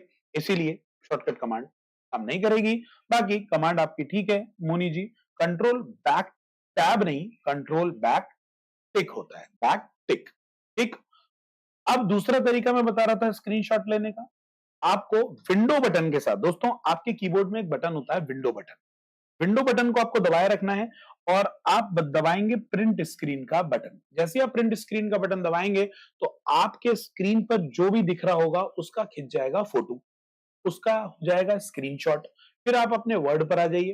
वर्ड पर आके आप सिंपली होम टैब में पेस्ट विकल्प का चुनाव करेंगे और जैसे ही पेस्ट पर क्लिक करेंगे तो वो स्क्रीनशॉट जो आपने लिया था वो पेस्ट हो जाएगा। बाकी सेम तरीका, फाइल पर जाकर अगर आपको प्रिंट करना है तो प्रिंट का चुनाव कर लीजिए। फाइल पे जाकर अगर आपको पीडीएफ बनाना है तो एक्सपोर्ट पे जाके पीडीएफ का चुनाव कर लीजिए और अगर आपको as a JPEG image save करना है तो राइट क्लिक करिए सेव पिक्चर से आप इसको एज ए इमेज सेव कर सकेंगे। और फॉर्मूला हाइड करने के लिए जैसे मोनी जी ने बताया कंट्रोल बैक टिक, तो कंट्रोल बैक टिक दबा के formula hide show, hide show, hide show. तो ये एस्केप बटन के ठीक बाजू में होता है बटन बैक टिक जो कंट्रोल के साथ प्रेस होता है जिससे कि आपके फॉर्मूले शो होते हैं और हाइड भी होते हैं। तो ये बात थी रेफरेंस ऑपरेटर की, रेंज सेलेक्ट करने के लिए इस्तेमाल किया जाता है। उसके बाद आता है हमारा टेक्स्ट ऑपरेटर। ये लीजिए टेक्स्ट ऑपरेटर की बात कर लेते हैं। टेक्स्ट ऑपरेटर का मतलब है कि आपका कोई भी टेक्स्ट आपस में मर्ज कर देना। जैसे मैं यहां पर कुछ नाम ले लेता हूं। मैंने एक जगह अज्जू लिख दिया और कहीं पर लिख दिया मैंने टेक। यहां पर मैं कर्सर रखता हूं, इक्वल टू का चिन्ह लगाऊंगा, ब्रैकेट लगाऊंगा। जैसा कि मैंने आपको बताया ब्रैकेट बिल्कुल लगा लेते हैं, ब्रैकेट नहीं छोड़ेंगे, नहीं तो आप लोग कंफ्यूज इतना रहते हैं, सर इसमें ब्रैकेट लगाना है, सर इसमें ब्रैकेट नहीं लगाना। भैया सभी प्रकार के फॉर्मूले, सभी प्रकार के ऑपरेटर आप ब्रैकेट यानी पैरेंथेसिस ब्रैकेट चिपकाने ही चिपकाने हैं, ध्यान रखिए ब्रैकेट लगेगा ही लगेगा। ठीक है। तो ये कंफ्यूजन को दूर करते हुए ब्रैकेट लगा दीजिए, कोई फर्क नहीं पड़ता, लेकिन आप एक कंफ्यूजन से बचेंगे क्योंकि आप बार बार ये बहुत कंफ्यूज हैं कि ब्रैकेट कहां लगना है कहां नहीं लगना। तो ब्रैकेट हर जगह लगना है। ठीक। B35 में अज्जू लिखा है, ये बात आपको क्लियर है। जैसा कि आप देख सकते हैं शिफ्ट के साथ मैं 7 नंबर प्रेस करूंगा तो M% का चिन्ह यानी एंड ऑपरेटर का चिन्ह लग जाएगा। उसके बाद टैग पर आप क्लिक करेंगे तो E34 आपको दिख रहा है। मैं ब्रैकेट क्लोज कर दूंगा और जैसे ही मैं एंटर प्रेस करूंगा तो आप देखेंगे दोनों ही जो अज्जू और टैग अलग अलग सेल में उपस्थित डेटा था वो दोनों ही आपस में मर्ज हो गए हैं। ये कार्य आप एक तरीके से और कर सकते हैं। एंड ऑपरेटर का तो काम खत्म हो गया। अब एक प्रश्न आता है एंड ऑपरेटर जिस तरीके से कार्य करता है ऐसा कौन सा फंक्शन यानी कौन सा फॉर्मूला ऐसा काम करता है। तो दोस्तों ऐसा काम करता है हमारा एक फॉर्मूला जिसका नाम है कॉनकैटिनेट। यहां पर आपको कॉनकैटिनेट करके मैं दिखा देता हूं। हमने किया इक्वल टू कॉनकैटिनेट फंक्शन और लिया अज्जू कॉमा, जब दो वेरिएबल्स या दो सेल को आपस में सेपरेशन देना होता है, पृथक करके दिखाना होता है कि वो अलग अलग हैं, तो कॉमा से रिप्रेजेंट करते हैं। ब्रैकेट करेंगे क्लोज यानी B35 में अज्जू है और E34 में आपका टैग है। कॉनकैटिनेट लगा दिया, जैसे ही मैं एंटर प्रेस करूंगा तो आप देखेंगे कि यहां पर भी सेम अज्जू टैग आया। कंट्रोल बैकटिक से फॉर्मूला मैंने खोल के देख लिया, तो आप देख सकते हैं कि सेम काम कॉन्केटिनेट करता है जो काम एंड ऑपरेटर करता है। एंड ऑपरेटर और कॉन्केटिनेट फंक्शन काम सिमिलर करेगा, लेकिन आप चाहते हैं कि इन दोनों के बीच में थोड़ा सा स्पेस भी आ जाए, तो स्पेस के लिए आप कुछ इस तरीके से आर्गुमेंट पास करेंगे। B35 और E34 के बीच में स्पेस चाहिए आपको, तो स्पेस के लिए आपको inverted comma, space, inverted comma और कॉमा, ये आपको आर्गुमेंट पास करना पड़ेगा। यानी जो भी आप बीच में देना चाहते हैं उसे इन्वर्टेड कॉमा में लिखेंगे। मैं चाहे तो इन्वर्टेड कॉमा के बीच में फिलहाल स्पेस दिया है, इन्वर्टेड कॉमा के बीच में कुछ और भी नाम दे दूं या एट द रेट लगा दूं या स्पेशल सिंबल लगा दूं, तो वो स्पेशल सिंबल दोनों ही शब्दों के, दोनों ही वर्ड्स के बीच में जाएगा। एंटर प्रेस करूंगा तो आप देख सकते हैं अज्जू और टैग के बीच में स्पेस आ गया, एक सिंगल। क्यों आया? क्योंकि इन्वर्टेड कॉमा में हमने स्पेस मेंशन किया था, इसलिए स्पेस आ गया। तो टेक्स्ट ऑपरेटर का काम समझ गए होंगे कि दो टेक्स्टों को आपस में मर्ज करना। जैसे मैं यहाँ पर कोई डिजिट ले लेता हूं 1719, तो यहाँ पर हमने डिजिट ले ली और मैं इसको आपके सामने ब्रैकेट लगाने के साथ आप देख सकते हैं 17 एंड ऑपरेटर और F33 ब्रैकेट क्लोज। तो ये मैंने दोनों को मर्ज कराने के लिए ऐड किया। जैसे ही मैं एंटर मारूंगा तो यहां पर आ गया 1719। तो आप देखेंगे कि दोनों आपस में मर्ज हो गए हैं, जुड़े नहीं है दोस्तों, सम नहीं हुआ है, मर्ज हुआ है। तो मर्ज होके कैसे पता चलेगा ये टेक्स्ट ऑपरेटर से मर्ज हुआ है? आप ध्यान से देखिए कि अगर ये 1719 होता, इसके नीचे मैं नंबर लिख दूं 1719, तो ये राइट हैंड साइड पर होता ना अगर ये नंबर होता तो, लेकिन ये लेफ्ट में क्यों है? क्योंकि ये टेक्स्ट ऑपरेटर से मर्ज कराया गया एक फंक्शन है या एक डेटा है, तो बाईं तरफ दिख रहा है। अगर ये राइट हैंड साइड होता तो आप समझ जाते हैं, आप देख सकते हैं कि ये तो है मेरा एक नंबर और ये है मेरा एक टेक्स्ट ऑपरेटर की मदद से ऐड कराया हुआ एलिमेंट। तो ऐसे आप आइडेंटिफाई कर सकते हैं कि बाईं तरफ है तो वो टेक्स्ट है, राइट हैंड साइड पर है तो वो नंबर है। तो उम्मीद है टेक्स्ट ऑपरेटर भी आप समझ गए होंगे। कंपैरिजन ऑपरेटर की बात मैं आपको यहां समझा देता हूं। कंपैरिजन ऑपरेटर का मतलब होता है दोस्तों तुलना कराना। तुलना कराने का तात्पर्य क्या है कि हमें जो तुलना क्या होती है दोस्तों, जब दो व्यक्तियों की आपस में तुलना कराते हैं तो उनमें से बात होती है अगर सुंदरता की, तो वैसे तो सभी लोग सुंदर होते हैं, तो हमेशा कंपैरिजन होता है कि इन दोनों में से सुंदर कौन है, तो विजेता एक होता है। आप समझ रहे हैं? विजेता एक होगा। या अगर बात करें रेस की, तो कभी भी कोई भी व्यक्ति रेस में जब दौड़ता है तो वो ऐसा नहीं कहता कि 5 लोग दौड़े और पांचों लोग फर्स्ट आ गए। तो जब भी तुलना की बात आती है तो उसमें एक आदमी विजयी होता है, एक व्यक्ति, और एक व्यक्ति आपका हारता है। तो कहने का मतलब है अगर कभी शर्त भी लगती है तो एक आदमी की जीत होती है तो दूसरा व्यक्ति हारता है। उसी प्रकार कंडीशन हमेशा दो ही पहलू की होती है और उसमें से एक ही पहलू ट्रू होता है और एक पहलू फॉल्स होता है। तो यानी कंपैरिजन भी कुछ इस प्रकार से होगा कि अगर मैं यहाँ पर दिखा दूं बराबर, बराबर ब्रैकेट जरूर लेना है, मैंने आपको क्लियर किया। मैं यहाँ पे कंडीशन दे रहा हूँ 70 बड़ा है 60 से, ब्रैकेट बंद। तो दोस्तों एक छोटी सी कंडीशन है कि मैं कह रहा हूँ 70 बड़ा है 60 से, तो आप खुद सोचिए क्या एक्चुअल दुनिया में, इस वास्तविक दुनिया में 70 60 से बड़ा होता है? बिल्कुल होता है। तो अगर 70 60 से बड़ा होगा तो मैं एंटर प्रेस करूंगा। तो ये कंडीशन ट्रू थी तो उसने उत्तर दे दिया ट्रू। दूसरी कंडीशन देखते हैं, बराबर ब्रैकेट 50 हमारा छोटा है किससे? 40 से, ब्रैकेट क्लोज। ये कंडीशन चेक करिए, क्या 50 सही में छोटा है? वास्तविक दुनिया के आधार पर यह बात गलत है। तो वास्तविक दुनिया के आधार पर यह बात गलत है तो इसका आंसर देगा वो फॉल्स। बराबर 50 बराबर है 50 के, ये बात तो ट्रू है, 50 50 के बराबर होता है। एंटर प्रेस करूंगा, ये बात इसने ट्रू दे दी। बैक टिक देखिए, तीनों प्रकार के ऑपरेटर मैंने यूज कर दिए। लेकिन दोस्तों एक महत्वपूर्ण बात, कंपैरिजन ऑपरेटर हमेशा ध्यान रखिएगा, कंपैरिजन ऑपरेटर जब भी आप काम करेंगे कंपैरिजन ऑपरेटर का, तो वो यूज फंक्शन यानी यूज फंक्शन के साथ काम करता है। किसके साथ काम करता है? इफ फंक्शन के साथ काम करता है। वो हमेशा उसका जो यूज है वो इफ फंक्शन के साथ किया जाता है। तो आप कहेंगे सर किस प्रकार से? तो एक छोटा सा मैं आपको डेमो दे देता हूं कि किस प्रकार से इफ फंक्शन के साथ काम करेगा। तो यहां पर एक बच्चा है जिसके मार्क्स हैं एग्जाम में 13 नंबर आए हैं, 33 नंबर आए हैं और 56 नंबर। अब हमारी कंडीशन ये है, एक स्कूल में एक मार्क्स है जिसमें 100 नंबर का पेपर है और ये स्टूडेंट के मार्क्स आए हैं। तो हमारी शर्त कंडीशन ये है कि अगर किसी भी बच्चे के नंबर 33 या 33 से बड़े हैं 33 या 33 के बराबर हैं, 33 के बराबर या बड़े हैं, तो भैया उसमें पास प्रिंट हो जाए, और 33 से कम है तो फेल प्रिंट हो जाए। आप मेरी बात समझ रहे हैं? शर्त क्या कह रही है? शर्त कह रही है कि अगर किसी बच्चे के सब्जेक्ट में नंबर 33 या 33 से ज्यादा है तो उसका तो पास आए आउटपुट, और अगर 33 से कम है तो फेल इनपुट आए। तो यहां पर कंडीशन लगेगी with the help of comparison operator बराबर इफ ब्रैकेट। ये रही हमारी E41। E41 मतलब ये हमारा 13 वाला जो एड्रेस है, E41 बड़ा है, बराबर है 33 के, ये कंडीशन है।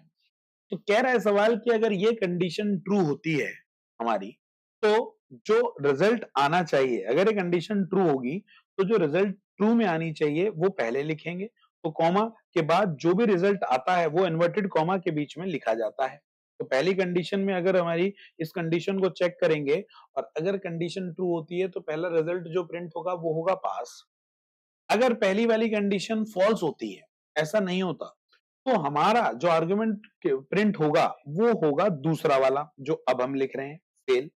ये देखिए, तो ये आर्गुमेंट को देखिए कि E41 अगर बड़ा है, E41 क्या है? ये वाला सेल। E41 अगर बड़ा है या बराबर है 33 के, अगर ये कंडीशन तो चेक करेगा भैया 13 बड़ा है या बराबर है 33 के, तो ये बात तो गलत हो गई, तो कंडीशन फॉल्स हो गई। तो जब फॉल्स होगी तो दूसरी वाली कंडीशन प्रिंट होगी, ये वाली फेल वाली। और अगर ये कंडीशन ट्रू होती, यानी इसमें ट्रू हो रही है और इसमें ट्रू हो रही है, जब हम फॉर्मूले को ड्रैग एंड ड्रॉप करेंगे तब आपको पता चलेगा ये कंडीशन जब इधर की तरफ ड्रैग एंड ड्रॉप हो रही है नीचे की तरफ, तो कंडीशन ट्रू होगी, तो ये क्या करेगा? प्रिंट पास करेगा। तो देखिए पहला वाला तो फेल हो गया, लेकिन इस फॉर्मूले को नीचे की तरफ जब पेस्ट करेंगे, और पेस्ट करेंगे कैसे? इस सेल के दाईं तरफ आपको एक ग्रीन कलर का छोटा सा एक चौकोर डब्बा दिख रहा है।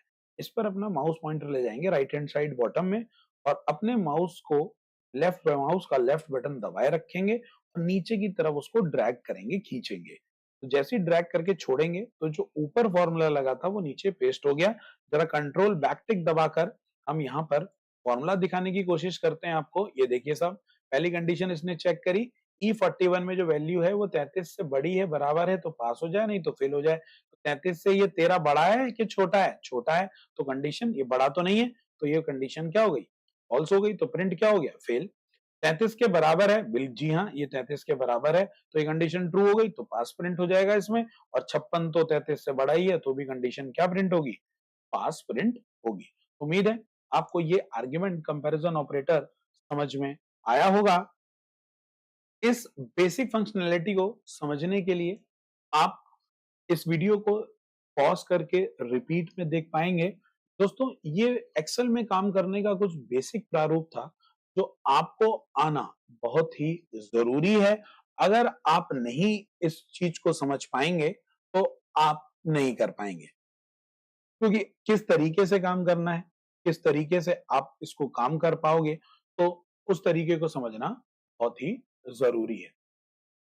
तो मैंने एक वर्कशीट आपको दी थी काम करने के लिए, तो उम्मीद है आप लोगों ने उसको किया भी होगा। तो हमने यहाँ पर आप देख सकते हैं कि एक बैलेंस शीट है, उस बैलेंस शीट को आप ध्यानपूर्वक देखिएगा। हमने एक बैलेंस शीट बनाने को आपको दी थी, यहाँ पर वो बैलेंस शीट किस तरीके से काम कर रही है, वो बैलेंस शीट में जो हमारा डेटा है वो किस तरीके से इनपुट होगा, सवाल क्या कह रहा है, ये बात आपको देखने को प्राप्त होगी कि अभी आपके सामने एक बैलेंस शीट ओपन करूंगा मैं, और उस बैलेंस शीट के माध्यम से आप समझ पाएंगे कि किस प्रकार से हम लोग इस सभी प्रकार के काम कर पाएंगे। तो यहाँ से मैंने बैलेंस शीट को डाउनलोड कर लिया है, जैसा कि आप देख पा रहे हैं। तो मैं बैलेंस शीट को यहाँ से ओपन कर लेता हूँ। राहुल चौहान जी ने हमें बैलेंस शीट को बनाकर भेजा है, बहुत बहुत धन्यवाद राहुल जी। एक सवाल देख लेते हैं। सवाल हमारा क्या था? हम सवाल खोल लेते हैं और फिर बैलेंस शीट टाइप होके आ गई है। तो सवाल सबसे पहले प्रस्तुत कर लेते हैं दोस्तों। हमने आपको ये सवाल टेलीग्राम ग्रुप में भी आपको शेयर किया है, जो हमारा प्राइवेट ग्रुप है टेलीग्राम ग्रुप। तो ये था हमारा सवाल, और इस तरीके का कार्य आपको करना था कि ऑल क्वेश्चंस आपके मार्क्स के हैं, 10 मिनट का ये क्वेश्चन है, एक बैलेंस शीट आपको ड्रॉ करनी है और ये उसके कुछ सवाल हैं। किस तरीके से आप सवाल मेंशन करेंगे। ये सवाल कुछ तरीके से कैसे हो पाएगा, open a new workbook and save the file with your name, यानी एक नई वर्कबुक क्रिएट कीजिए, उसके अंदर ये चीजें टाइप कीजिए और अपनी वर्कबुक को नाम देकर सेव करिए। तो सबसे पहले आप क्या करेंगे, अपनी बैलेंस शीट को आप बना लेंगे इस तरीके से, और सेव करने के लिए मैं भी आपको बता देता हूं कि ये सब जो आइटम है ये किस तरीके से आप ड्रॉ करेंगे या किस तरीके से आप यहाँ पर मेंशन करेंगे। तो मैं इस बैलेंस शीट को यहाँ से कॉपी कर लेता हूं और इस बैलेंस शीट को पेस्ट कर देता हूं हमारी नई वर्कशीट में। तो यहाँ पर मैंने वैल्यू लेकर पेस्ट कर दिया, हमारी बैलेंस शीट बिल्कुल साधारण हो चुकी है अब, जैसा कि देख सकते हैं। तो अब आप देखिएगा कि किस प्रकार से होगा। इस फाइल को हमें सेव करना है। क्या करना है दोस्तों, फाइल को सेव करना है। तो फाइल पर जाएंगे और आप सेव बटन पर क्लिक करेंगे, सेव का चुनाव करेंगे, लोकेशन यहाँ से चुन लेंगे कि कहाँ आपको सेव करना है, और यहाँ पर आप अपना नाम देकर जो भी आप नाम देना चाहते हैं यहाँ पर नाम दे दीजिए। लोकेशन देकर जो आपने फोल्डर बनाया है वो फोल्डर पर आप फोल्डर का चुनाव करेंगे और फोल्डर का चुनाव देकर उसको ओपन करके यानी उसको सेव कर देंगे। तो इस तरीके से ऊपर आपका देख सकते हैं नाम आ गया। जो आपका सवाल कह रहा है कि सबसे पहले साहब हम आप अपने सवाल को सेव करिए, वर्कबुक को सेव कर दी। Delete sheet 2 and 3 and rename sheet 1 to supermarket. दोस्तों ये प्रश्न क्यों कह रहा है मैं आपको क्लियर कर दूं। डिलीट शीट 2 और 3, तो आप कहोगे ये कौन सी शीट को डिलीट करने के लिए कह रहा है। तो इतनी बात मैं आपको क्लियर कर दूं कि 2007 में काम करने के लिए 3 शीटें मिलती थी। काम करने के लिए कितनी शीटें मिलती थी? 3 शीटें। तो ये वो कह रहा है कि 2 और 3 शीट को डिलीट कर दीजिए और उसका नाम कर दीजिए पहली शीट का सुपरमार्केट। तो आपको जो अन्य शीट है फिलहाल 2019 संस्करण है और इसमें लेटेस्ट में एक ही शीट काम करने के लिए प्राप्त होती है। ये आपको बोल रहा है कि नाम चेंज करना है सुपरमार्केट। तो नाम चेंज करने के लिए शीट 1 टैब जो आपको नीचे यहाँ दिखाई दे रहा है, इस पर अपना माउस का राइट क्लिक करिए। माउस का राइट क्लिक करेंगे, उसके बाद आप यहाँ पर देखेंगे कि यहाँ पर आपको मिलेगा ऑप्शन एक रीनेम। रीनेम पर आप क्लिक करिए। रीनेम पर क्लिक करने के बाद यहाँ पर आप लिख दीजिए सिंपली कीबोर्ड से सुपर मार्केट। ये आप सुपर मार्केट लिख दिया। इस तरीके से शीट का नाम आप चेंज कर दिया। ये बोल रहा है ये नाम आपने सेम टू सेम कॉपी किया है बगल वाला, तो आपकी में ये प्रश्न नहीं पूछेगा। तो मैंने इसका नाम सुपर मार्केट क्यों कर दिया, क्योंकि मैं आपको प्रैक्टिकल करा रहा हूँ। मुझे डेटा चाहिए था, वो मैंने डेटा यहाँ से बना बनाया ले लिया। मैं आपको समझाता चलता हूँ कि किस प्रकार से सवाल है।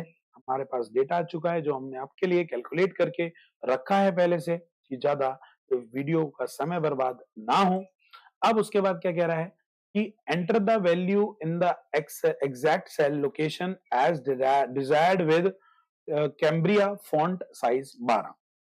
दोस्तों ये बोल रहा है कि enter the value in the exact cell location as derive with Cambria, यानी फॉन्ट का जो आपका जो फॉन्ट साइज है वो कैम्ब्रिया, यानी फॉन्ट का जो फेस है वो कैम्ब्रिया फॉन्ट होना चाहिए। इस तरीके से कुछ टिपिकल नाम भी आपके सामने आ सकते हैं। वो कह रहा है कि आपको जो फॉन्ट का फेस है वो कैम्ब्रिया होना चाहिए और फॉन्ट साइज 12।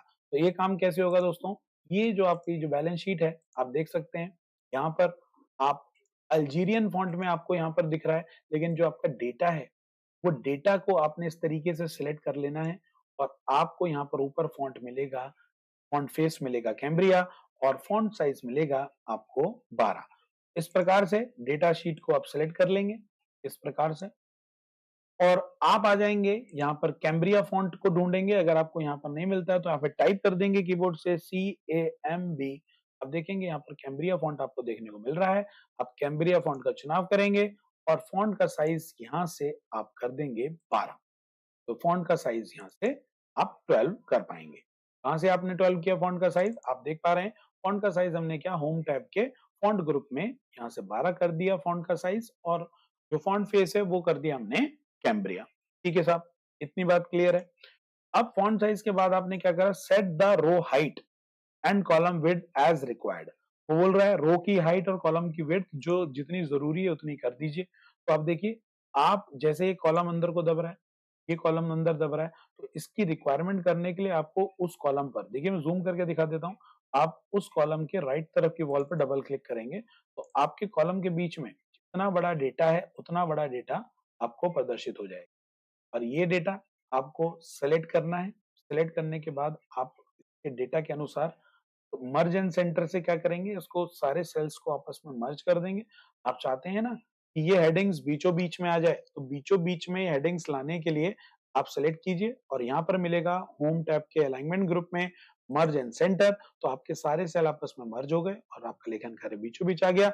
अब अन्य सेल से कोई मतलब नहीं है। अब आपको जितना सेल चाहिए, जितना चौड़ा उसके अंदर लेखन कार्य है, उतना चौड़ा आप यहाँ पर सेल अपना सेट कर सकते हैं। आइटम प्राइस हो गया, यहाँ पे टोटल प्राइस हो गया। डबल क्लिक करिए, उतना सेल आपका यहाँ पर चौड़ा हो जाएगा जितना आपको अंदर डेटा है। ये देखिए साहब, अभी हमने चौड़ा कर लिया क्योंकि रैप टेक्स्ट लगाने के लिए बोल रहा है। रैप टेक्स्ट लगाने के लिए भी सवाल आएगा तो आपको एक क्लियर हो जाएगी बात। फिलहाल आपका डेटा इतना चौड़ा हो चुका है। तो आपको जितना डिजायर्ड लोकेशन चाहिए उतनी डिजायर्ड लोकेशन के अकॉर्डिंग आप डबल क्लिक करके उसको कर सकते हैं। ठीक हो गया साहब। उसके बाद क्या बोल रहा है, set labels alignment approximately as given, यानी जैसा अलाइनमेंट आपको दिख रहा है, ये दिख रहा है सेंटर मिड में। आप देखिए जितने भी टाइटल्स हैं वो सेंटर मिड में दिख रहे हैं, टॉप की साइड पे ये भी सेंटर मिड में। और ये जो फॉन्ट का टाइटल का जो वो है, आपका फॉन्ट फेस है, वो अल्जीरियन है। तो इस तरीके का लेआउट आपको कैसे बनाना है, ये आपको ध्यान दीजिएगा। सबसे पहले मैं आपको दिखा देता हूँ कि सबसे पहले आप पंक्ति की हाइट बढ़ा लेंगे। पंक्ति की हाइट ज्यादा है, ये लीजिए पंक्ति की हाइट मैंने बड़ी कर ली। इसको आप सेलेक्ट कर लेंगे पूरी पंक्ति को, और आप पूरी पंक्ति सिलेक्ट करने के बाद चुनेंगे रैप टेक्स्ट। रैप टेक्स्ट से क्या होता है कि आपकी जो सेल में बड़ा लेखन कार्य लिखा है, तो वो जैसे कि चौड़ा स्पेस ले रहा है, ये इतना बड़ा स्पेस ले रहा है, हम चाहते हैं कि ये दोनों ऊपर नीचे आ सकते हैं। तो इस तरीके के कार्य के लिए कि बिफोर टेक्स्ट चाहते हैं टोटल प्राइस के नीचे आ जाए, आफ्टर टेक्स्ट चाहते हैं टोटल प्राइस के नीचे आ जाए, इस तरीके के काम के लिए आप रैप टेक्स्ट का चुनाव करेंगे। तो आप आ जाइए होम पर और यहाँ पर आप देखेंगे wrap text option. Wrap text पर जैसे ही मैं क्लिक करूंगा तो रैप टेक्स्ट का चुनाव करते ही आप बोलेंगे कि सर ये तो नीचे आया नहीं। तो दोस्तों जिस भी सेल के लिए करना है उसको पकड़िए और थोड़ा सा अंदर की तरफ मूव करेंगे। जैसे ही आप उस सेल को छोटा करेंगे उसकी चौड़ाई के अकॉर्डिंग, तो वो अपने आप देखेंगे वो टूटेगा और वो सेल के अंदर एडजस्ट हो जाएगा, यानी एक ही सेल में देख सकते हैं जिस जिस सेल को मैं कम कर रहा हूँ वो टूट कर अपने नीचे एडजस्ट हो रहा है और जितना साइज मुझे चाहिए मैं उतना साइज यहाँ से ले पा रहा हूँ। ये देखिए आपको देख पा रहे होंगे, जैसे नंबर ऑफ आइटम है तो इसको और क्लोज कर दीजिए। ये देखिए आइटम कोड है, आइटम कोड को छोटा करेंगे। रैप टेक्स्ट एक्टिव करने के बाद आपको ये काम करना है, साइज जो पहले चौड़े करे थे वो अब छोटे करेंगे। पंक्ति की हाइट बढ़ाने के लिए उस पंक्ति को इस तरीके से पकड़ के ड्रैग करेंगे। कॉलम की चौड़ाई बढ़ाने के लिए आप इस कॉलम को इस तरीके से पकड़ के बड़ा व छोटा कर सकते हैं। उम्मीद है बात समझ पा रहे होंगे। फिर क्या कह रहा है सब सवाल आपका, फिर सवाल कह रहा है कि टाइटल ऑफ टेबल, जो टेबल का टाइटल है वो ग्रीन कलर का हो जाए, अल्जीरियन फॉन्ट का हो जाए और फॉन्ट साइज 18 हो जाए। तो यानी जो टाइटल का टेबल है वो ग्रीन कलर, जैसा कि आप देख सकते हैं टाइटल का टेबल है जो ग्रीन कलर, यानी टाइटल टेबल का जो टाइटल्स हैं वो ये हैं हमारे पास आपको देखने को मिल रहे हैं। ग्रीन कलर के हो जाए, अल्जीरियन फॉन्ट में हो जाए। जितने भी टाइटल्स हैं सबको हम अल्जीरियन फॉन्ट साइज 18 कर देते हैं। तो ये सब हमारे टाइटल्स हैं, इसको हम अल्जीरियन में करेंगे। फॉन्ट फेस आपको यहाँ से मिलेगा अल्जीरियन, ये रहा। और साइज बोल रहा है वो 18, तो यहाँ से 18 चुन लीजिए। आप देख सकते हैं कितना बड़ा हो गया। और इसको अब जब बड़ा करेंगे आइटम कोड, तो यहाँ से हम पंक्ति की हाइट बढ़ा लेंगे क्योंकि आपका लेखन कार्य अब काफी बड़ा हो गया है। थोड़ा कर लेते हैं थोड़ा सा, और अब आइटम्स आ गए। क्या आ गया साहब, टोटल आइटम प्राइस कम करिए, इसको चौड़ा करिए। अब अकॉर्डिंगली पकड़ के ड्रैग एंड ड्रॉप से आप इसे सेट कर पाएंगे।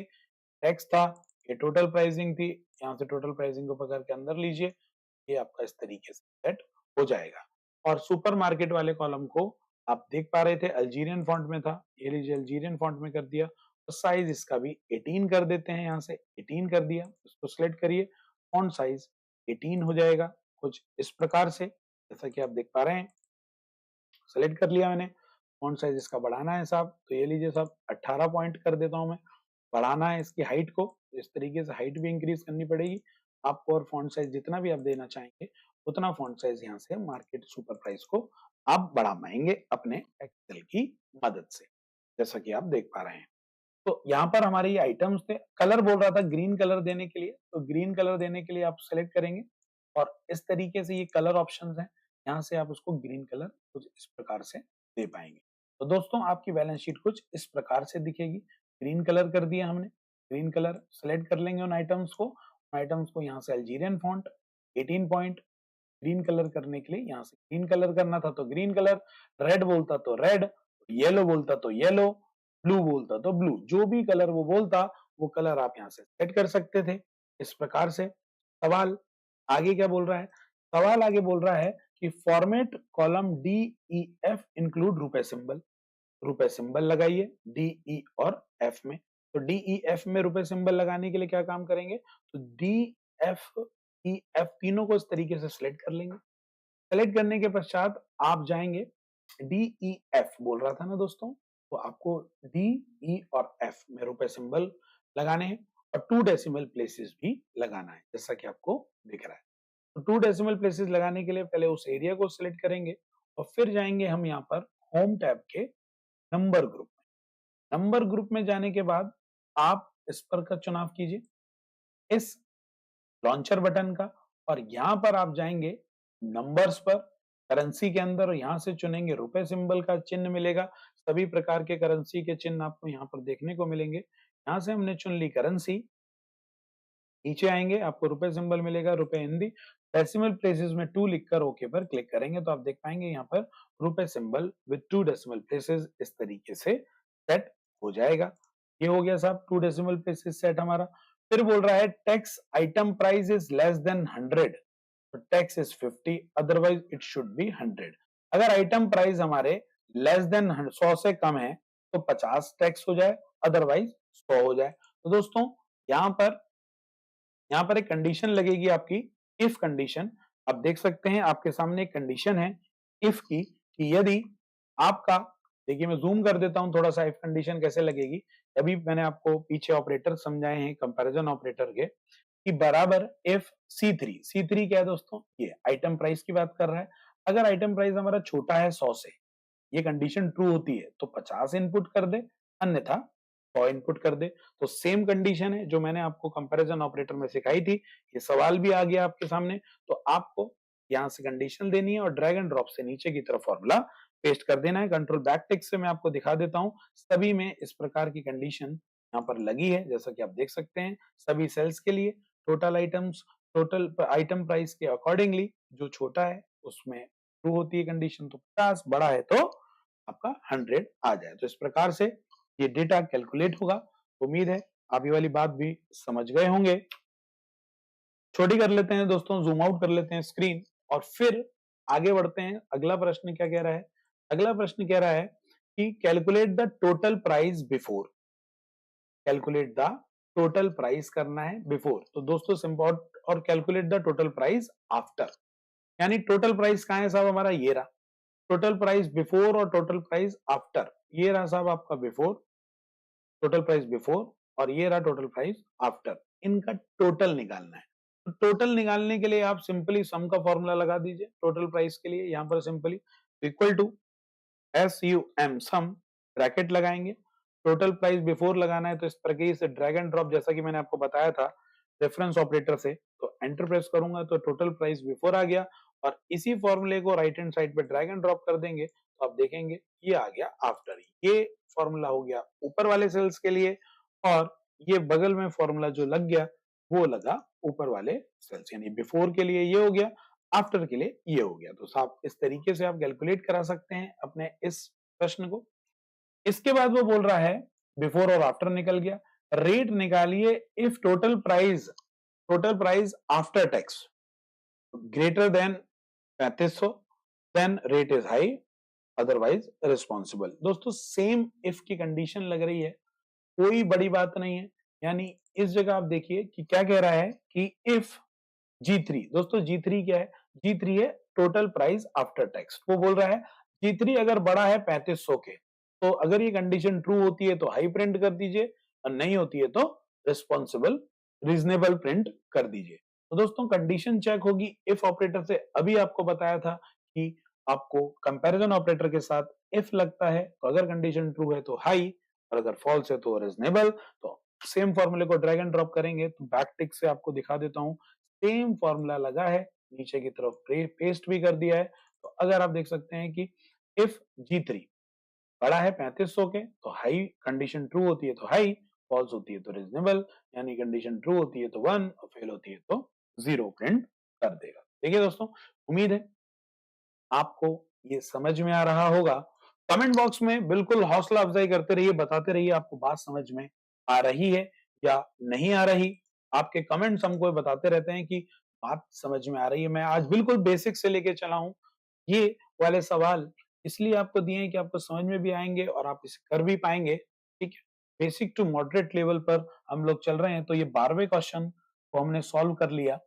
अगर आपको किसी प्रकार की परेशानी है तो आप बैक जाकर प्रैक्टिकल करिए, साथ साथ में जो मैंने ऑपरेटर समझाए हैं ऑपरेटर की वीडियो देखिए, वो फॉर्मूला जाके देखिए। यहाँ पर 12वें क्वेश्चन में वो सेम फॉर्मूला लग रहा है, 9th क्वेश्चन में वो सेम फॉर्मूला लग रहा है। इफ कंडीशन का प्रयोग बार बार किया जा रहा है। कैलकुलेट करने में सम का फॉर्मूला लग रहा है, कैलकुलेट करने में फिर आफ्टर टेक्स्ट बिफोर टेक्स्ट में सम का फॉर्मूला लग रहा है। ठीक है, अपने अपने बात को क्लियर करने के लिए मुझे बताते रहिए कि मेरी बात आप तक पहुंच रही है। क्या आप मेरी बात को समझ पा रहे हैं? बिल्कुल आप कमेंट बॉक्स में लिख दीजिए। ठीक है दोस्तों, आगे बढ़ते हैं।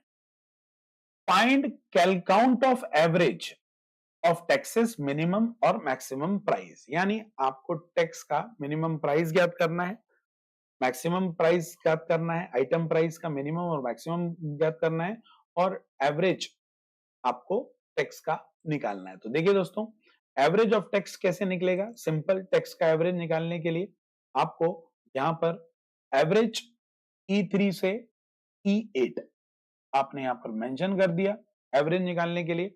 और आप यहां पर देखेंगे कि यहां पर किस किस का दो कितने वेरिएबल्स हैं उनके वेरिएबल दे दिया। अगर मैंने यहां पर 2 नंबर नहीं दिया होता तो आप यहां देखिए, एंटर मारा तो ये डिविडेंड 0 आ गया। तो आप देखेंगे अगर यहां पर हमने कॉमा लगाकर 2 दिया, कॉमा लगा के 2, तो वो ये बता रहा है कि निम्न में से कितने वेरिएबल हैं, यानी 50 और 100 है। तो 50 और 100 का एवरेज आपको ज्ञात करना है, क्योंकि टैक्स का एवरेज निकालने के लिए बोल रहा था। तो दोस्तों ऐसी कंडीशन में 50 और 100 का आप एवरेज निकालेंगे तो आपका हैश डिव एरर आ जाएगा, क्योंकि 50 भी बहुत बार है और 100 भी बहुत बार है। या तो आप अपना दिमाग लगा के 50 और 100 को एक एक साथ लिखिए, कुछ इस प्रकार से। इस प्रकार से लिखेंगे आप यहां पर 50 और उसको अपना अपना हिसाब लगा के, या आप इस तरीके से भी एवरेज कैलकुलेट कर सकते हैं। ये देखिए कि मैं यहां पर मिटा देता हूं इसको, यहां पर सिंपल एक फॉर्मूला लगा देता हूं, बराबर AVERAJE एवरेज ब्रैकेट 50 कॉमा 100, क्योंकि दो ही प्रकार के टैक्स हैं आपके पास। और जैसे ही मैं एंटर प्रेस करूंगा तो ये आपका उसने 75 रुपए इन दोनों का एवरेज कैलकुलेट किया। 50 और 100 का जो एवरेज था टैक्स का वो निकल के आया। मिनिमम आइटम प्राइस कैसे निकलेगा भैया? आइटम प्राइस का मिनिमम सिलेक्शन कर लेंगे C3 से आप C8, तो आइटम प्राइस आ गया मिनिमम। और अगर मैक्सिमम निकालना है इसी प्राइस का तो आप मैक्सिमम आइटम प्राइस निकाल लेंगे C3 से C8। ये मैक्स मिनिमम के फॉर्मूले भी मैंने आपको अभी क्लियर करे हैं। इसके बाद दोस्तों हमारे पास जो लास्ट प्रश्न है, इंसर्ट अ कॉलम, आप देख सकते हैं find count of average of taxes. तो दोस्तों count of average taxes find करने के लिए आप इस तरीके से भी फाइंड कर सकते हैं, जैसा कि आपको अभी बताया था कि कितने हैं, काउंट करना था। ये एवरेज ज्ञात करने के लिए हमने आपको बता दिया, तो आपने रेंज सेट कर ले लिए, रेंज इस तरीके से ये सिलेक्शन ले लिया, कॉमा लगाया, टोटल नंबर आप देंगे 2 और यहां से आप ब्रैकेट करेंगे, एंटर मारेंगे तो आप देखेंगे यहाँ पर 2 आ गया। और रुपए सिंबल इसलिए आया क्योंकि हमने इसे करेंसी फॉर्मेट दे रखा था। जनरल कर देंगे तो आंसर आपको 2 यहाँ पर मिल जाएगा। तो इस तरीके से आप कैलकुलेट कर सकते हैं, क्योंकि टैक्स आपको पता है या तो 50 है या तो 100 है। और वो कैसे पता है? वो आपको ऐसे पता है कि साहब यहाँ पर आपके दो ही प्रकार के टैक्स आपको मेंशन है, 50 या फिर 100। तो एवरेज कैलकुलेट कर दिया हमने, एवरेज भी निकाल सकते हो आप अलग से सेल पर टैक्स का। Minimum price, minimum item price निकाल दिया और मैक्सिमम आइटम प्राइस निकाल दिया। दोस्तों काउंट करने को आप इस एवरेज वाले फंक्शन को एवरेज काउंट कर लिया, यानी एवरेज हमारे निकल आएंगे 75, और आपको उसका एवरेज अलग काउंट कर देना है। और अगर आप काउंट वैसे भी करेंगे नॉर्मल काउंट से तो आप देखेंगे कि टेक्स्ट में हमारे दो ही प्रकार के एवरेज हैं, 50 है और 100 है। ठीक, मिनिमम मैक्सिमम निकाल दिया। लास्ट आपका जो प्रश्न है वो प्रश्न है insert a column chart with item code and price before text and total price after text. तो साहब आपको एक बैलेंस शीट बनानी है। आप देख सकते हैं कि बैलेंस शीट में आप लोग क्या करना चाहते हैं कि आप लोग यहाँ पर टोटल प्राइस निकालना, आइटम कोड लेना है वो बोल रहा है, और सवाल जो जो बोल रहा है आपको वो ले लेना है यहाँ पर। तो आपको जो जो सवाल आपको लेंगे, जैसे मैं आपको यहाँ पर एडिट डेटा पर जाता हूँ फॉर्मेट में यहाँ पर, और डिजाइन पर जाके आप सेलेक्ट डेटा पर आप जब क्लिक करोगे तो आप देखोगे यहाँ पर क्या क्या डेटा है। यहाँ पर आपने एक रेंज सेट कर रखी है, सुपरमार्केट वाला जो ऑप्शन है वो बैलेंस शीट ले ली, और जितने भी कॉलम आपके अवेलेबल हैं वो आपको इस तरीके से, जैसे मैं यहाँ पर आपको करके दिखा देता हूँ किस प्रकार से होगा, कि सबसे पहले आपका इंसर्ट में जाना है। इंसर्ट में जाने के बाद आपको बनाना है चार्ट, और वो भी बनाना है कॉलम चार्ट। तो आप आ जाएंगे चार्ट के अंदर और कॉलम चार्ट का चुनाव करेंगे। यहाँ से हमने कॉलम चार्ट ले लिया। ये कॉलम चार्ट ब्लैंक इंसर्ट हो गया अभी आपके सामने, इसके अंदर कोई डेटा नहीं है। सवाल क्या बोल रहा है? सवाल बोल रहा है कि साहब एक चार्ट बनाइए, column chart with item code and total price before text and total price after text. यानी ये वाला कॉलम आपके पास होना चाहिए।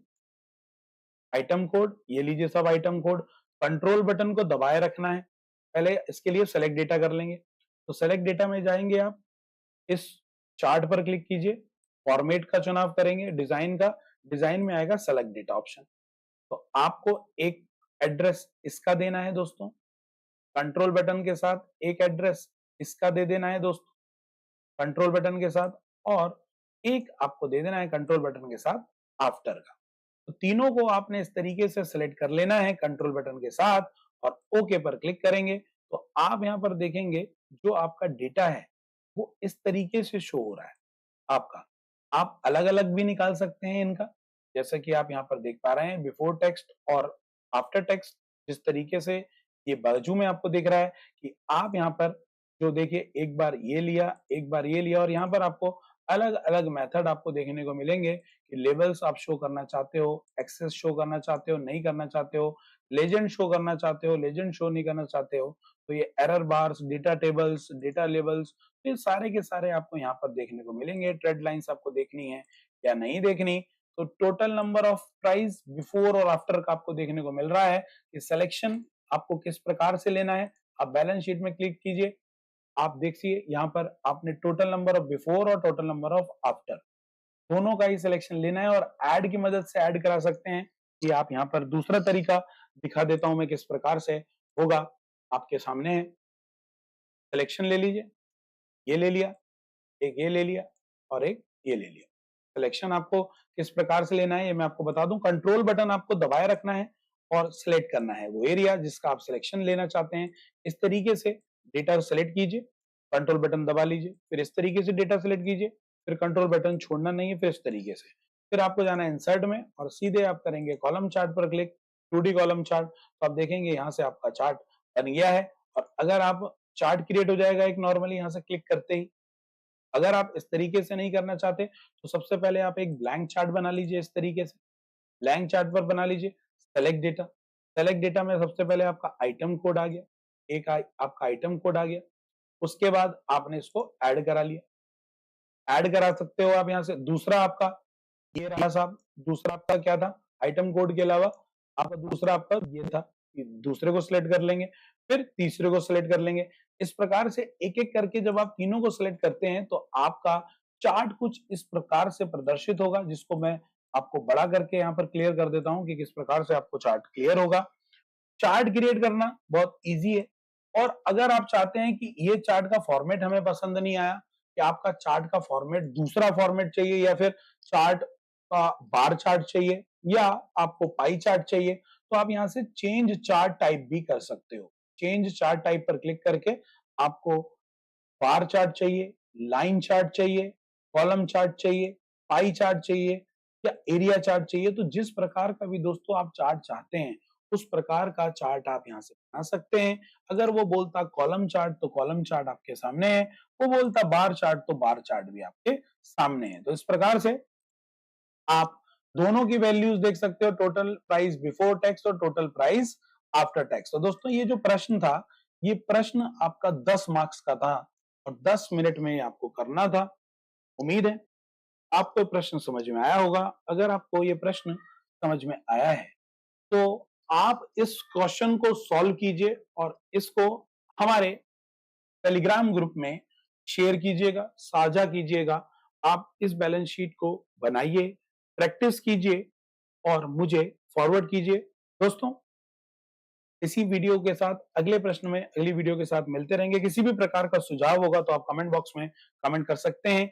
और आपको मैं बता दूं, हमारा उत्तराखंड और एपीएस का एक पेड ग्रुप, पेड जो टैब है, हमारा पेड जो बैच है, वो बीटा एकेडमी के ऑफिशियल प्लेटफॉर्म पर चल रहा है, जो कंप्लीट कोर्स बहुत नॉमिनल सी फीस में आपसे दिया जा रहा है। तो इसी प्रकार के प्रैक्टिकल प्रश्न समझने के लिए आप हमारे उस जो बीटा एकेडमी का प्लेटफॉर्म है उस पर आ सकते हैं। उसका लिंक भी मैं डिस्क्रिप्शन में डाल दूंगा। वहां से आप कोर्स को परचेज करके एपीएस की, एएसओ की और जुडिशरी एग्जाम्स में जहां पर भी कंप्यूटर प्रैक्टिकल्स के प्रश्न आते हैं वो आपको देखने को मिलेंगे। आपको ये सेशन कैसा लगा कमेंट करके जरूर बताइएगा। आपको मेरी बात समझ में आ रही है? आपको जो आउटपुट है, यानी स्क्रीन का आउटपुट और फॉर्मूले क्या विजिबल थे प्रॉपरली? मैं बैलेंस शीट आपको सामने खोल देता हूं, आप इसका स्क्रीनशॉट भी ले लीजिएगा। मैं पूरी बैलेंस शीट का जो फॉर्मूले जहां जहां हमने यूज करे हैं वो फॉर्मूले आपको क्लियर भी कर देंगे। तो अगर आपको हमारी बात क्लियर है तो कमेंट करना ना भूलिएगा। किसी भी प्रकार का सुझाव हो तो आप हमें सुझाव करके कोई भी बात बता सकते हैं। सारा सिलेबस आप लोगों को यहाँ पर कंप्लीट कराया जाएगा। ठीक है, जिस दिन भी हमारे ऑफलाइन बैचेस नहीं चलते हैं तो उन सभी विद्यार्थियों की स्पेशल सेवा की जाती है। इसी प्रकार से हम बेसिक स्ट्रक्चर से चलेंगे, चीजों को समझाते हुए। मैंने आपके सामने फॉर्मूले रोके हैं प्रैक्टिक से, तो आप इन फॉर्मूलों को ध्यान से देख लीजिए कि किस प्रकार से बैलेंस शीट काम कर रही है। आपको फाइल सेव करना है अपने नाम से, आपको ये जो शीट का नाम है ये चेंज करना है। उम्मीद है मेरे द्वारा बताई गई जानकारी से आप संतुष्ट होंगे। दोस्तों, ऐसे ही अपना प्यार बनाए रखिएगा। मिलते हैं, मैं अजय सिंह ऐसे निरंतर आप लोगों के लिए वीडियो लाता रहूंगा। मिलते हैं दोस्तों अगले सेशन में। तब तक के लिए बहुत बहुत धन्यवाद। और हाँ, कमेंट करना ना भूलिएगा। इस वीडियो की प्रैक्टिस कीजिए, वीडियो को बार बार दीजिएगा, देखिएगा। तब तक के लिए मिलते हैं दोस्तों अगले वीडियो में। तब तक के लिए धन्यवाद।